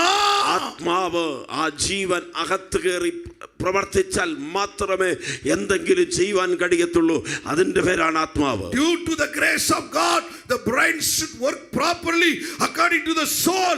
That the soul is commanding to each and every body of our organs. ദൈവത്തിന്റെ കൃപ കൊണ്ട് നമ്മുടെ അകത്ത് ആത്മാവ് വന്നപ്പോൾ ഈ ദൈവത്തിന്റെ ആത്മാവിൽ തലച്ചോറും ശരീരമെല്ലാം പ്രവർത്തിക്കുന്നു. അത് ദൈവത്തിന്റെ കൃപയാണ്. അത് ശരീരം ഇരുന്നും വേസ്റ്റ് അല്ല എങ്കിൽ ശരീരമുണ്ടായിട്ട് പ്രവർത്തനമില്ല.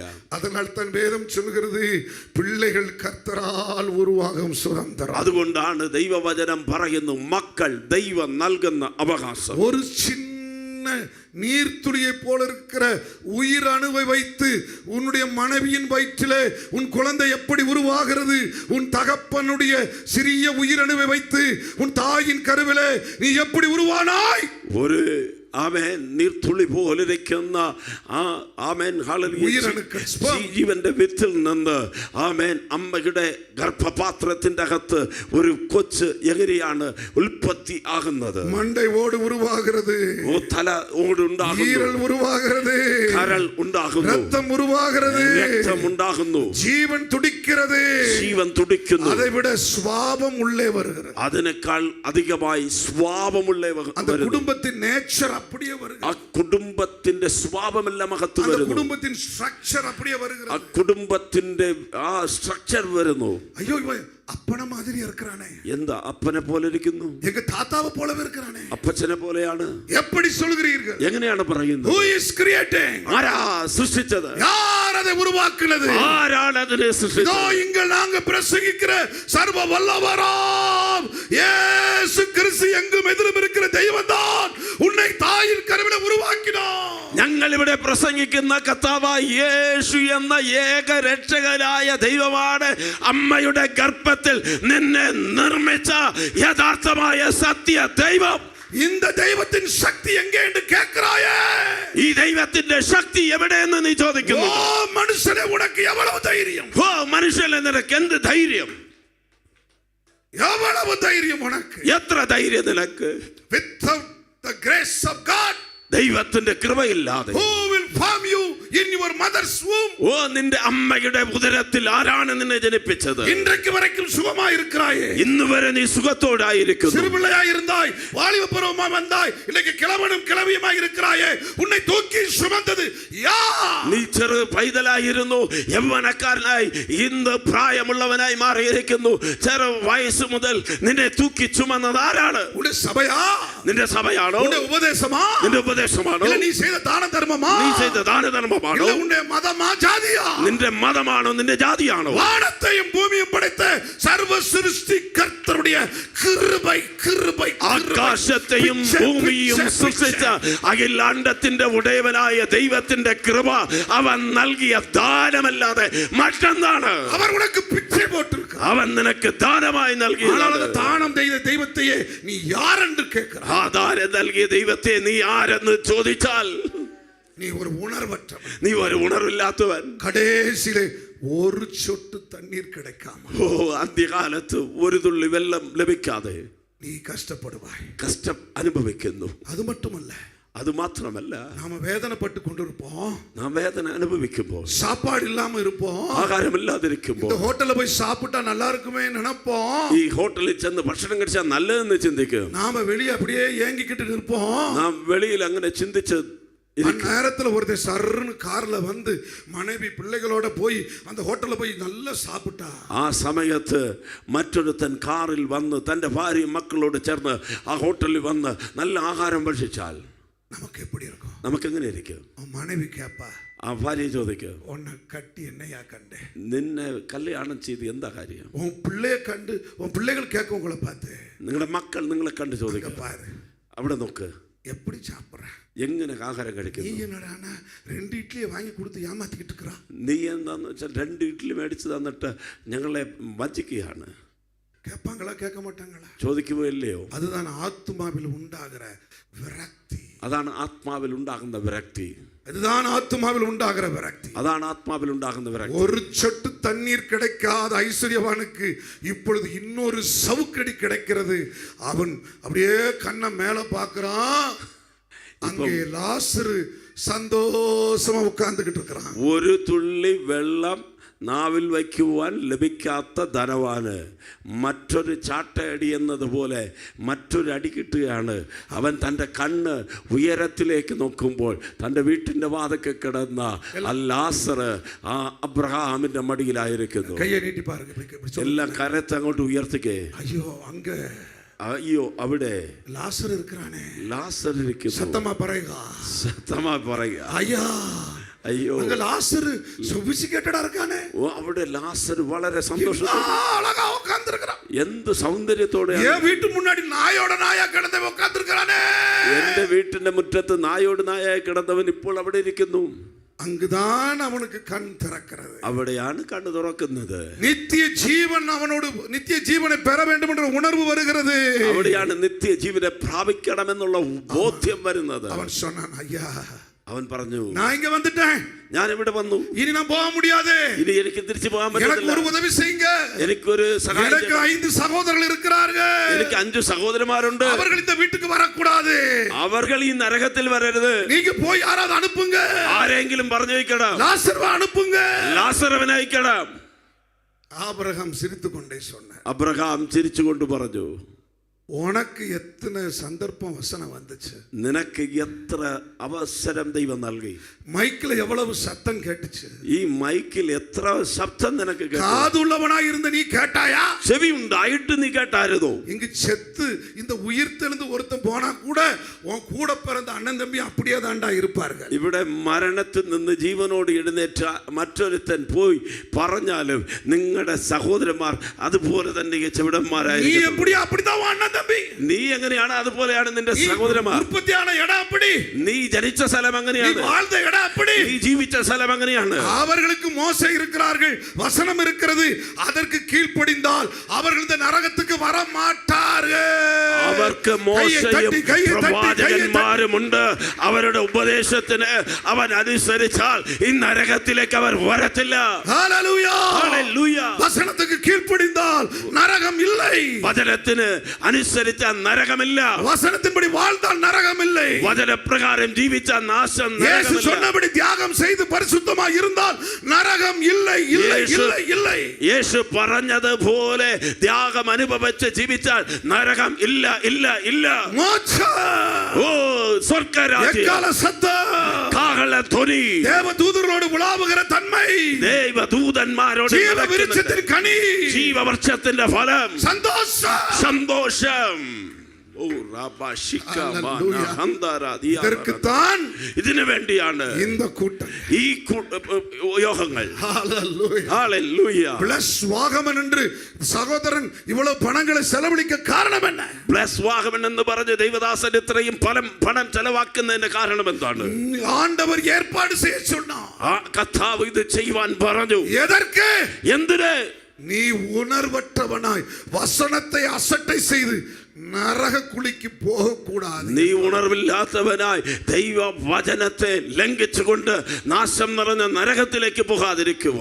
எனக்கு அருமையான தேவனுடைய மனுஷனே, എനിക്ക് പ്രിയമുള്ള ദൈവ മനുഷ്യനെ, கால்ல ஒரு கொசு கடித்தால் നിന്റെ കാലിൽ ഒരു കൊതുക് കടിച്ചാൽ உனக்கு உணர்வு வருகிறது. നിനക്ക് ഉണർവുണ്ട്. உன் பிள்ளைக்கு விளையாடும் போது கீழே விழுந்தால் നിന്റെ മക്കൾ കളിക്കുമ്പോൾ താഴെ വീണാൽ ஐயோ என் பிள்ளை சத்தம் கேட்குது என்று உணர்வோடு ஓடுகிறாய். അയ്യോ എന്റെ കൊച്ചിന്റെ ശബ്ദം കേൾക്കുന്നെന്ന് ഉണർവോട് നീ ഓടുന്നില്ലയോ? ஆனால் இயேசுவின் சத்தத்தை அறிய மாத்திரம். എന്നാൽ യേശുവിന്റെ ശബ്ദം അറിയുവാൻ മാത്രം ஏன் உனக்கு தெரியவில்லை? എന്തുകൊണ്ട് നിനക്ക് அவருடைய കഴിയുന്നില്ല? வருகை சமீபமாக இருக்கிறது என்று மட்டும் ஏன் உனக்கு புரியவில்லை? അവന്റെ വരവസന്നമായിരിക്കുന്നു എന്ന് എന്തുകൊണ്ട് നിനക്ക് അറിയുവാനുള്ള ബോധ്യമില്ല? ஏன் உங்களுக்கு உணர்வில்லை? എന്തുകൊണ്ട് ഉണർവില്ല? ஏசாயா தீர்க்கதரிசி மூலமாய் ஆண்டவர் அதைத்தான் சொன்னார். യേശയ്യാ പ്രവാചകൻ മുഖാന്തരം ദൈവം അതാണ് പറഞ്ഞത്. மாடு தன் தொழுவத்தை அறியும், കാള തന്റെ യജമാനനെ അറിയും, கழுதை தன்னுடைய எஜமானை அறியும், കഴുത തന്റെ ഉടയവനെ അറിയും. ஆனால் என் சாயலாய் படைக்கப்பட்ட என் ஜனமோ என்னை அறியவில்லையே. എന്റെ രൂപത്തിൽ സൃഷ്ടിക്കപ്പെട്ട എന്റെ ജനമോ എന്നെ അറിയുന്നില്ല. ஆண்டவர் அழுது கொண்டு நிற்கிறார். കർത്താവ് കരയുന്നു. உன் பக்கத்துல நிற்கிறார். നിന്റെ അടുത്ത് നിൽക്കുന്നു. உன் குடும்பத்தின் பக்கத்துல நிற்கிறார். നിന്റെ വീട്ടിന്റെ അടുത്ത് ദൈവമുണ്ട്. இன்றைக்கு இரவு சொல்ல, ഈ രാത്രിയിൽ പറയാമോ, எனக்கு ஒன்றும் வேண்டாம், എനിക്കൊന്നും വേണ്ട കർത്താവേ, நீங்க போதும், നീ മാത്രം മതി, மோட்சம் போதும், നിത്യ ജീവൻ മതി, எனக்கு நரகம் வேண்டாம், എനിക്ക് നരകം വേണ്ട, என் பிள்ளைகளுக்கு நரகம் வேண்டாம். എന്റെ മക്കൾക്ക് നരകം വേണ്ട. கடைசியாய் ஒன்று சொல்லுங்க. അവസാനമായി ഒന്ന് പറയട്ടെ, ஒரு மனுஷன் பரலோகத்துக்கு போவானா போக மாட்டானா? ഒരു മനുഷ്യൻ സ്വർഗരാജ്യത്തിന് പോകുമോ പോകത്തില്ലയോ? இந்த பூமியின் முடிவு நடக்கும்போது, ഈ ഭൂമിയുടെ അവസാനം സംഭവിക്കുമ്പോൾ, இவன் உயிர் பிரியும் போது, അവന്റെ ജീവൻ പോകുമ്പോൾ எப்படி நாம் அறிந்து கொள்ளலாம்? എങ്ങനെ നമുക്കറിയാൻ കഴിയും? இது அனுபவத்தில் நான் சொல்லுகிறேன். ഇത് അനുഭവത്തിൽ നിന്ന് ഞാൻ പറയാം. நம்பர் 1, ഒന്നാമത്, அவர்கள் வாதிக்கப்பட்டு சாக மாட்டார்கள். അവർ വാദിക്കപ്പെട്ട് മരിക്കത്തില്ല. பல்வேறு உபத்திரவங்கள் வியாதிகள் பட்டு மரிக்க மாட்டார்கள். അവർ പല രോഗ ഉപദ്രവങ്ങളിൽ കൂടെ പോയി മരിക്കത്തില്ല. அப்படி வியாதிகளும் ரோகங்களும் வந்தால், അങ്ങനെ രോഗവും കഷ്ടതയും വന്നാൽ, அவர்கள் செய்த கிரியைக்கு தக்க பலனை, നീതിയെ കർത്താവ് സരിക്കെട്ടുகிறார் എன்ற അർത്ഥം. അങ്ങനെ രോഗം പ്രയാസം വന്നാൽ അവരുടെ പ്രവർത്തിക്ക് അനുസരിച്ചുള്ള അവൻ ദൈവത്തിന്റെ കരം അവരുടെ മേൽ വെളിപ്പെടുന്നു. ஏனென்றால் நீதியை சரிக்கட்டுகிற தெய்வம், ദൈവം നീതി പ്രവർത്തിക്കുന്ന ദൈവം. രണ്ടാമത് எப்படி அறியலாம்? എങ്ങനെ കാണാൻ പറ്റും? அவர்கள் சந்தோஷமாய் கடவுளை துதித்து பாடி பிள்ளைகளை வம்சங்களை ஆசீர்வதித்து விட்டு, நான் தெய்வத்திடத்தில் போகிறேன், நீங்கள் ஒழுக்கமாய் இருங்கள் என்று சொல்லிவிட்டு போவார்கள். അവർ സന്തോഷമായി ദൈവത്തെ പാടി ആരാധിച്ച് സ്തുതിച്ചുകൊണ്ട് തൻ്റെ മക്കളോട് പറയും, നിങ്ങൾ അനുസരണമുള്ള ഒരു തലമുറയാ ജീവിക്കണം, ഞാൻ എൻ്റെ ദൈവത്തിൻ്റെ അടുക്കൽ പോകുന്നു എന്ന് യാത്ര പറഞ്ഞിട്ട് അവർ. வேதாகமத்தில் அப்படித்தான் எழுதப்பட்டிருக்கிறது. ബൈബിളിൽ അങ്ങനെയാണ് എഴുതിയിരിക്കുന്നത്. கோலின் முனையிலே தொழுது கொண்டு கர்த்தரிடத்தில் போனார்கள். யாக்கோபு கோலின் முனையிலே சாய்ந்து கொண்டு, യാക്കോബ് തന്റെ വടിയിൽ ചാഞ്ഞുകൊണ്ട് அவன் ஜெபித்து பிள்ளைகளுக்கு தீர்க்கதரிசனம் சொல்லிவிட்டு மரித்தான். അവൻ പ്രാർത്ഥിച്ച് തന്റെ മക്കളോടുള്ള ദൂതുകൾ പറഞ്ഞിട്ടാണ് മരിച്ചത്. അതുകൊണ്ടാണ് ஆண்டவராகிய தேவன் சொல்கிறார், நான் ஆபிரகாமின் தேவன், ஈசாக்கின் தேவன், யாக்கோபின். അതുകൊണ്ടാണ് ദൈവം പറയുന്നത്, ഞാൻ അബ്രഹാമിന്റെ ദൈവം, ഇസ്ഹാക്കിന്റെ ദൈവം, യാക്കോബിന്റെ ദൈവം. இன்றைக்கு இரவு உங்களுக்கு ஒரு சவால் விடுகிறேன். ഈ രാത്രി ഞാൻ നിങ്ങളെ ഒരു ചലഞ്ച് ചെയ്യും. ஏதாவது ஒரு இடத்திலே நான் ஆபிரகாமின் தேவனும், ஈசாக்கின் தேவனும், யாக்கோபின் தேவனும், யோசேப்பின் தேவனுமாய் இருக்கிறேன் என்று எழுதியிருக்கிற ஒரு வசனத்தை காட்டுங்கள், பார்க்கலாம். നിങ്ങൾ വേദപുസ്തകത്തിൽ എവിടെയെങ്കിലും ഞാൻ അബ്രഹാമിന്റെ ദൈവം, ഇസ്ഹാക്കിന്റെ ദൈവം, യാക്കോബിന്റെ ദൈവം, യോസേപ്പിന്റെ ദൈവം എന്ന് എഴുതിയിരിക്കുന്നത് കാണിച്ചു തരാൻ കഴിയുമോ? എന്തുകൊണ്ട് എഴുതിയില്ല? யோசேப்பு பரிசுத்தமாய் வாழ்ந்தான். യോസേപ്പ് വിശുദ്ധിയോട് ജീവിച്ചു. அவன் பிள்ளைகளுக்கு பங்கு கிடைத்தது. അവന്റെ മക്കൾക്ക് അവകാശം ലഭിച്ചു. அவனுக்கு குழியில இருந்தவனுக்கு வாக்குத்தத்தம் பண்ணபடி பிரதம மந்திரி பதவி கிடைத்தது. ഒട്ടക്കിടയിൽ കിടന്നവന് ദൈവം നൽകിയ വാഗ്ദത്ത പ്രകാരം പ്രധാനമന്ത്രിയായി ദൈവം മാറ്റി. ஆனால் யோசேப்பு கடைசியாக ஒரு முயற்சி எடுக்கவில்லை. എന്നാൽ യോസേഫ് തന്റെ മരണകാലത്ത് ഒരു അവൻ പ്രവർത്തിച്ചു ஒரு effort. He did not take any effort. അവൻ ഒരു പ്രയാസവും എടുത്തില്ല. நான் சாக போகிறேன், ഞാൻ മരിക്കാൻ പോകുന്നു, நான் என் தகப்பனை அடக்கம் பண்ணது போல என்னையும் கானான் தேசத்துக்கு கொண்டு போங்கள் என்று அவன் சொல்லவில்லை. എൻ്റെ അപ്പനെ കാനാനിൽ അവൻ അടക്കിയതുപോലെ ഞാൻ മരിക്കുമ്പോൾ എന്നെയും കൊണ്ടുപോയി കാനാനിൽ അടക്കണം എന്ന് അവൻ പറഞ്ഞില്ല. കൈകളെ തട്ടി കർത്തരെ മഹിമപ്പെടുത്തുക. കരം അടിച്ച് ദൈവത്തിന് സ്തോത്രം ചെയ്താൽ இதுதான் நித்திய ஜீவன் பெற்ற மனுஷனுக்கும் பரிசுத்தமாய் வாழுகிற மனுஷனுக்கும் இருக்கிற வித்தியாசம். ഇതാണ് നിത്യജീവൻ പ്രാപിച്ചവനും വിശുദ്ധമായി ജീവിക്കുന്നവനും ഉള്ള വ്യത്യാസം. മുൻകുറിക്കപ്പെട്ടവനുക്കും பின்மாற்றக்காரனுக்கும் இருக்கிற வித்தியாசம். മുൻ നിർണയിക്കപ്പെട്ടവനും പിന്മാറ്റക്കാരനും ഉള്ള വ്യത്യാസം நன்றாக புரிந்து கொள்ளுங்கள். നന്നായി ശ്രദ്ധിക്കുക. பழைய ஏற்பாடா இருந்தாலும் புதிய ஏற்பாடா இருந்தாலும் தெய்வம் நியாயஸ்தானத்தில் உட்காரும் பொழுது அவர் நியாயாதிபதி. ഓ പഴയ നിയമമായാലും പുതിയ നിയമമായാലും ദൈവം ന്യായ സിംഹാസനത്തിൽ ഇരിക്കുമ്പോൾ അവൻ ന്യായാധിപതി. ஹல்லேலூயா. ഹല്ലേലൂയ. இந்த பூமியில நீ கேட்டதெல்லாம் கொடுப்பார். ഈ ഭൂമിയിൽ നീ ചോദിച്ചതെല്ലാം ദൈവം തരും. ஆனால் என்னை நினைத்தருளும் பரலோகத்தை எனக்கு என் வம்சத்துக்கு தாரும் என்று நீ கேட்டால் மட்டும்தான் உங்களுக்கு தருவார். എന്നാൽ ഈ ലോകത്തിൽ വെച്ച് കർത്താവേ എന്നെ ഓർക്കണമേ, എനിക്കും എൻ്റെ തലമുറയ്ക്കും ആ സ്വർഗ രാജ്യത്തെ അവകാശമായി തരണമേ എന്ന് ആര് ചോദിക്കുന്നു അവർക്ക് മാത്രമേ ദൈവം തരത്തുള്ളൂ. ஹல்லேலூயா. ഹല്ലേലൂയ. கைகளை உயர்த்தி சத்தமா சொல்லுவோம். കരമുയർത്തി ശബ്ദമായി പറയാമോ? அவன் சொன்னான், ദൈവം പറഞ്ഞു, தேவன் உங்களை சந்திப்பார். ഓ യോസേഫ് പറഞ്ഞു, ദൈവം നിങ്ങളെ സന്ദർശിക്കും. நான் அப்பொழுது செத்து போய் விடுவேன், ഞാൻ അങ്ങനെ മരണപ്പെടും. நீங்க போகும் பொழுது என்னுடைய எலும்புகளையாவது அங்கு கொண்டு போங்க. ഓ ഞാൻ പോകും, നിങ്ങൾ പോകുമ്പോൾ എൻ്റെ അസ്ഥികളെങ്കിലും എടുത്തിട്ട് പോകണം. 430 வருஷம் பிளஸ் 40 வருஷம் ஆக மொத்தம் 470 வருஷம் யோசேப்பின் எலும்பை வைத்துக் கொண்டு அவர்கள் பராமரித்தார்கள். ശ്രദ്ധിക്കണമേ, 430 പ്ലസ് 40 470 വർഷം ഇസ്രായേൽ ജനം യോസേപ്പിന്റെ അസ്ഥികളെ സൂക്ഷിച്ചു കൊണ്ടിരുന്നു. என்ன பிரயோஜனம்? എന്ത് പ്രയോജനം? என்ன பிரயோஜனம்? എന്ത് പ്രയോജനം? என் அன்புக்குரிய தேவனுடைய பிள்ளையே, நீ பரிசுத்தமாய் வாழாவிட்டால் என்ன பிரயோஜனம்? ഓ നാം വിശുദ്ധ ജീവിതം ചെയ്തില്ലെങ്കിൽ എന്ത് പ്രയോജനം? ஆண்டவருக்காக தூக்கி எறியாவிட்டால், தூசியை உதறிவிட்டு எழுத வராவிட்டால் என்ன பிரயோஜனம்? ദൈവത്തിന് വേണ്ടി പൊടിയിൽ നിന്ന് എഴുന്നേറ്റ് വന്നില്ലെങ്കിൽ, ദൂഷിയെ ഉദരി എഴുന്നേറ്റ് எங்க വന്നില്ലെങ്കിൽ എന്ത് அப்பா പ്രയോജനം? கட்டின சர்ச்சு, எங்க அம்மா கட்டின சர்ச்சு, என்ன பிரயோஜனம்? എൻ്റെ അപ്പൻ പണിത ആലയമാണ്, എൻ്റെ അമ്മ പണിത ആലയമാണ്, എന്ത് പ്രയോജനം? நீ நித்திய ஜீவனுடைய மனுஷனாய், നീ നിത്യ ജീവന്റെ അവകാശിയായി, எரிகிற நெருப்போடு கூடிய மணவாட்டியாய் நீ மாற வேண்டும். ഓ കത്തി ജ്വലിക്കുന്ന ഒരു മണവാട്ടിയായി മാറണം. வேதத்திலே நேரம் இல்லை, சொல்லி முடிக்கிறேன். 5 பேர் புத்திசாலிகள், 5 பேர் புத்தி இல்லாதவர். ദൈവവചനത്തിൽ 5 പേർ ബുദ്ധിയുള്ളവർ, 5 പേർ ബുദ്ധിയില്ല. மத்தேயு 25 அதிகாரத்தில் வாசித்துக்கொள்ளுங்கள். മത്തായി 25 അധ്യായത്തിൽ നാം വായിക്കുന്നു. 5 பெண்கள் எப்படி இருந்தார்கள்? 5 പേർ എങ്ങനെയുള്ളവരായിരുന്നു? மேக்கப், ஃபுல் Dress, ഓ നല്ല മേക്കപ്പ്, மணவாட்டி Dress, നല്ല മണവാട്ടിയുടെ கையில தீவெட்டி டார்ச், നല്ല തീവട്ടി. அதை அணைந்து போனால் என்ன செய்வது என்று யோசித்து എണ്ണയോട് വന്നാர்கள். അത് കെട്ടുപോയാൽ എന്തു ചെയ്യും എന്ന് ആലോചിച്ച് എണ്ണയോട് അവർ വന്നു. 5 പേർ, மீதி இருக்கிற 5 பேர் நல்ல மணவாட்டி.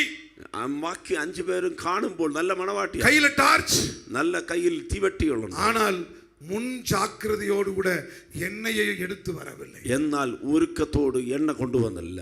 இங்குதான் நீங்க பார்க்கணும். ഇവിടെയാണ് കാണണം.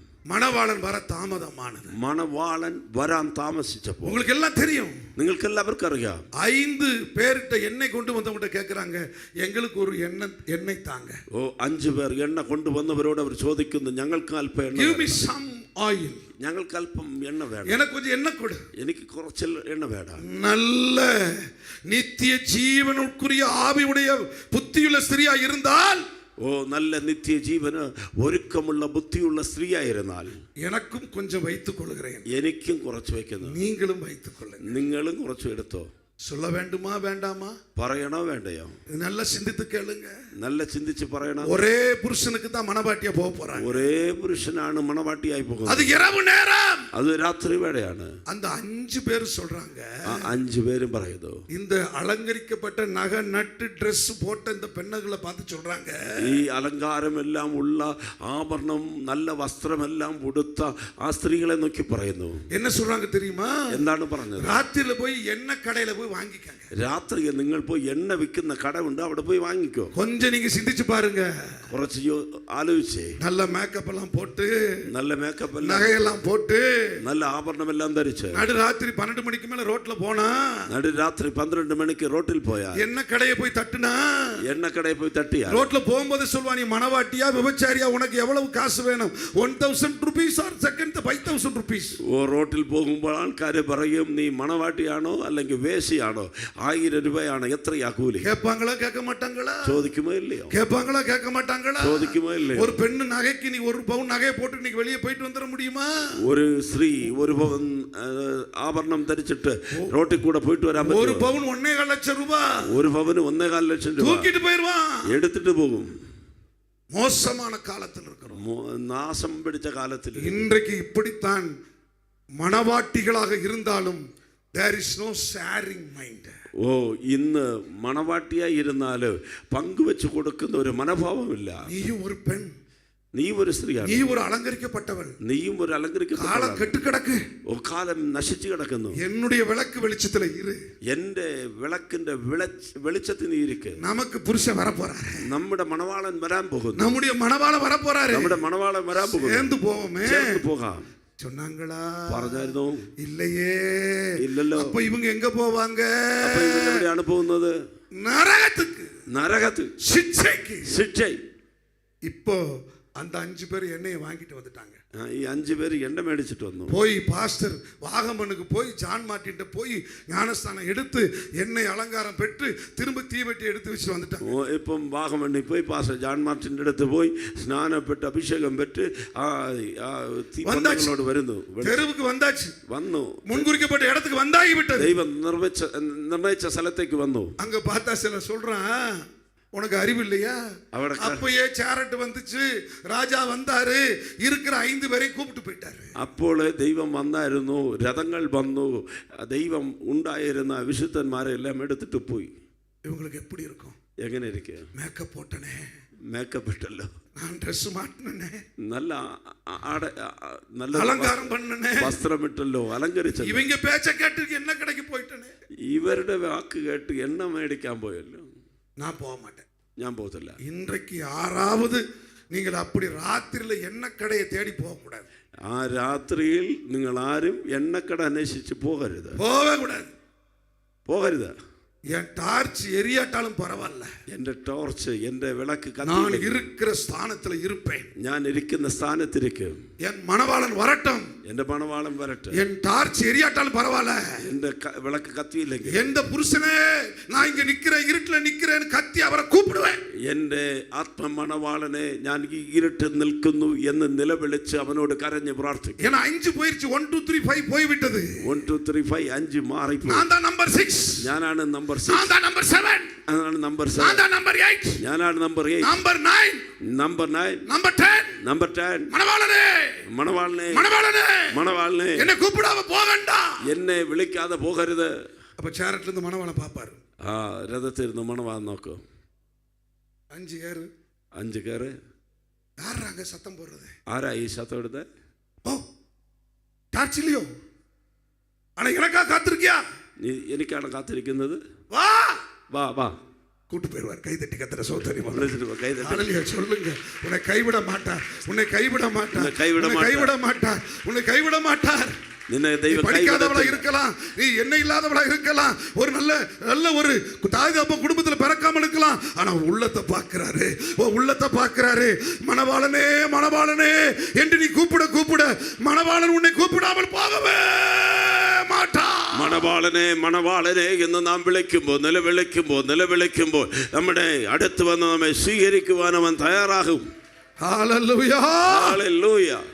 எவன் ஒருவன் என் கர்த்தருடைய தாசனை சொல்ல கேட்டும், யார் ഒരുത്തൻ എൻ്റെ ദൈവത്തിന്റെ അഭിഷക്തന്റെ വാക്ക് കേട്ടും, அவனுக்கு வெளிச்சம் இல்லாததனால் അവന് വെളിച്ചമില്ലാത്തതിനാൽ இருட்டில் இருக்கிறானோ ഇരുട്ടിൽ വസിക്കുന്നു. அவன் தேவனை சார்ந்து கொள்ள கடவன். അവൻ ദൈവത്തെ ആശ്രയിക്കണം. ஏசாயா 50:10 சொல்கிறது, യെശയ്യാവ് 50:10 പറയുന്നു, அவன் கர்த்தருடைய நாமத்தை நம்பி கர்த்தரை சார்ந்து கொள்ள கடவன். അവൻ കർത്താവിന്റെ നാമത്തെ ആശ്രയിച്ച് ദൈവത്തെ ആശ്രയിക്കണം. என்ன அர்த்தம்?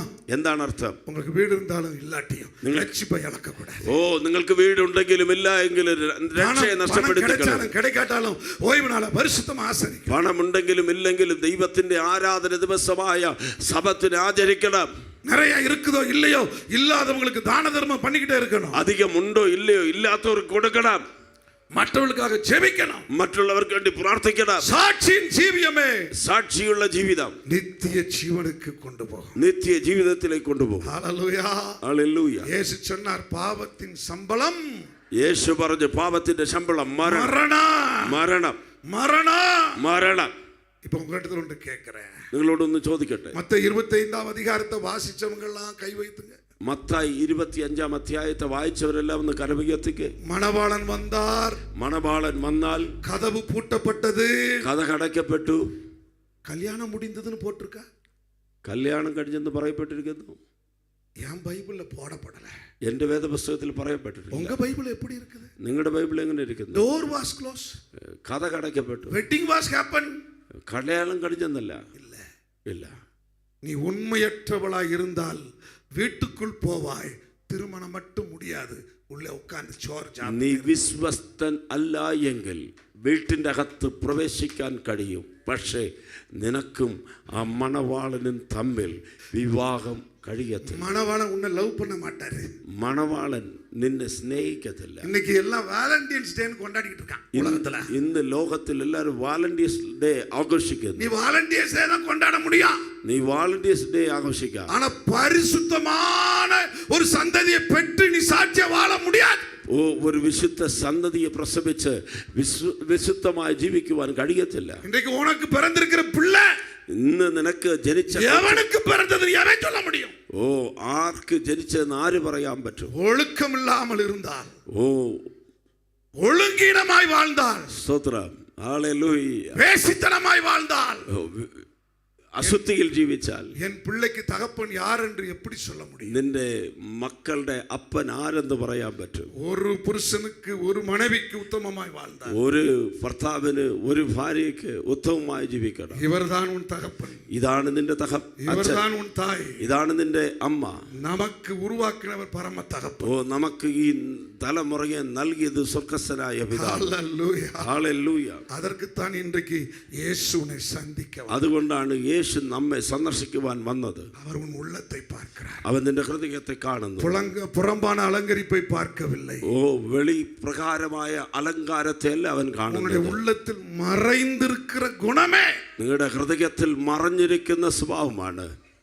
அதுவே ரட்சிப்பை உன் வீட்டுக்கு கொண்டு வரும். അതാണ് രക്ഷയെ നിങ്ങളുടെ വീട്ടിലേക്ക് കൊണ്ടുവരുന്നത്. 1 பேதுரு 3 அதிகாரத்தை வாசித்துக் கொள்ளுங்கள். 1 പത്രോസിന്റെ 3-ാം അധ്യായം വായിച്ചാൽ அப்படியே எழும்புங்க. അങ്ങനെ പറയപ്പെട്ടിരിക്കുന്നു, ஆண்டவரே, நான் லாசருவை போல வாழ வேண்டும். ഞാൻ ലാസറിനെ പോലെ ജീവിക്കണം. ஆண்டவரே, நான் புத்தியுள்ள ஸ்திரியை போல வாழ வேண்டும். ഞാനൊരു ബുദ്ധിയുള്ള സ്ത്രീയെ പോലെ ജീവിക്കണം. ஆண்டவரே, കർത്താവേ, ஒவ்வொரு நாள் இரவும் உம்முடைய வருகை எதிர்பார்க்கிற ഓരോ ദിവസവും மனவாட்டியாய் நான் வாழ வேண்டும். ആമേൻ, നിന്റെ വരവിനെ ആമേൻ ഹല്ലേലൂയ எதிர்நோக்குகிற மனவாட்டி, ആഗ്രഹിക്കുന്ന ഒരു മണവാട്ടിയായി ജീവിക്കണം. expecting bride. ആമേൻ, മണവാളന്റെ எல்லாரும் எழுந்து நிற்போமாக, ആമേൻ ഹല്ലേലൂയ. கண்களை மூடுவோமாக, എല്ലാവരും എഴുന്നേറ്റ് നിന്ന് കണ്ണുകൾ അടയ്ക്കുക, வாயை திறப்போமாக.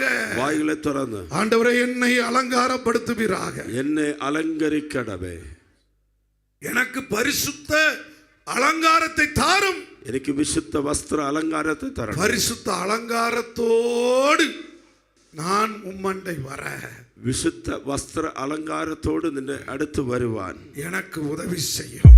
എനിക്ക് സഹായിക്കണം.